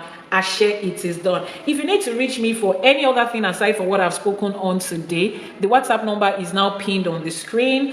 Please post it on YouTube too. Send a message, send a DM, send a mail, whatever it is you need to do. Just make sure that you get in contact. Ifá gbè wá o, ìṣẹ̀ṣẹ̀ á gbè wá. A ní kí Ifá ó bá wa ṣe, k'Elédùmarè ó bá wa ṣe. Àwọn tó ṣawo kù sẹ́yìn, ó bá wa ṣe, Ifá bá wa ṣe. Elédùmarè á bá wa ṣe, àwọn tó ṣawo kù sẹ́yìn náà wọ́n á bá wa ṣe. Thank you very much. Let's count down to the end of this pin. And if you missed it, if you're just joining, don't worry. There'll be a replay on the YouTube channel, and you can catch it live. The YouTube channel is Ìyánífá Ẹwà TV, so subscribe. And what about the number on your bio? No, don't discard it though. Both numbers are working perfectly. Both numbers are working perfectly. Anyone you choose is there. The same phone, and it's me. So Ìyánífá Ẹwà TV, Asha for today will be airing 1st of August every day, 6 a.m. to 7 a.m. Nigerian time. Thank you very much for the encouragement, for the gifts, particularly for those that give gifts. I do not take it for granted. Thanks for the encouragement. Ajá sọ dirun, ajá sọ dìgbà fún yín. Ibi tẹ́ ẹ ti yọ, wọ́n ní àpò ṣàṣàmúra kì í gbẹ, àpò yìí ò ní gbẹ fowó, kò ní gbẹ fọ́lá, kò ní gbẹ fọ́lá, láṣẹ Èdùmàrè. Nǹkan tó ń dùn yín lọ́kàn tẹ́ ẹ lè betí méjì sọ, Elédùmarè á bá yín gbọ́, orí yín á bá yín gbọ́, Ẹlẹ́dàá yín á bá yín gbọ́. Please discard that number. Who wrote that number? Please, somebody just posted the number now. I don't know who the person is. I don't know anything about the number. Please discard the number. The only number that is my number is on the link of this bio, and then it is also pinned in the comment section. Please post the number. Let me pin it. It's also pinned on the comment section. If you need to register at Ifa College for any of our courses, either for your kids or for adults, right? It is check the website ifacollege.ng. If you have a problem with registering or you need advice on which course to pick, just send a message via WhatsApp. The WhatsApp link is also on the website. The course advisor will be there to direct you on how to register and what course to pick. Until next week, thank you so much for joining. I really appreciate it. And please, WhatsApp channel is very important so we can share out the materials, you know, to share with a lot of people, so that Asha for today will go and we will call people back as a race, as a nation, as a people. We have to find ourselves. Enough of all this. We have to take back what is ours and take back our own identity. And it starts with you and I. Thank you so much. That's the WhatsApp number and the Ifa College website. Ireo.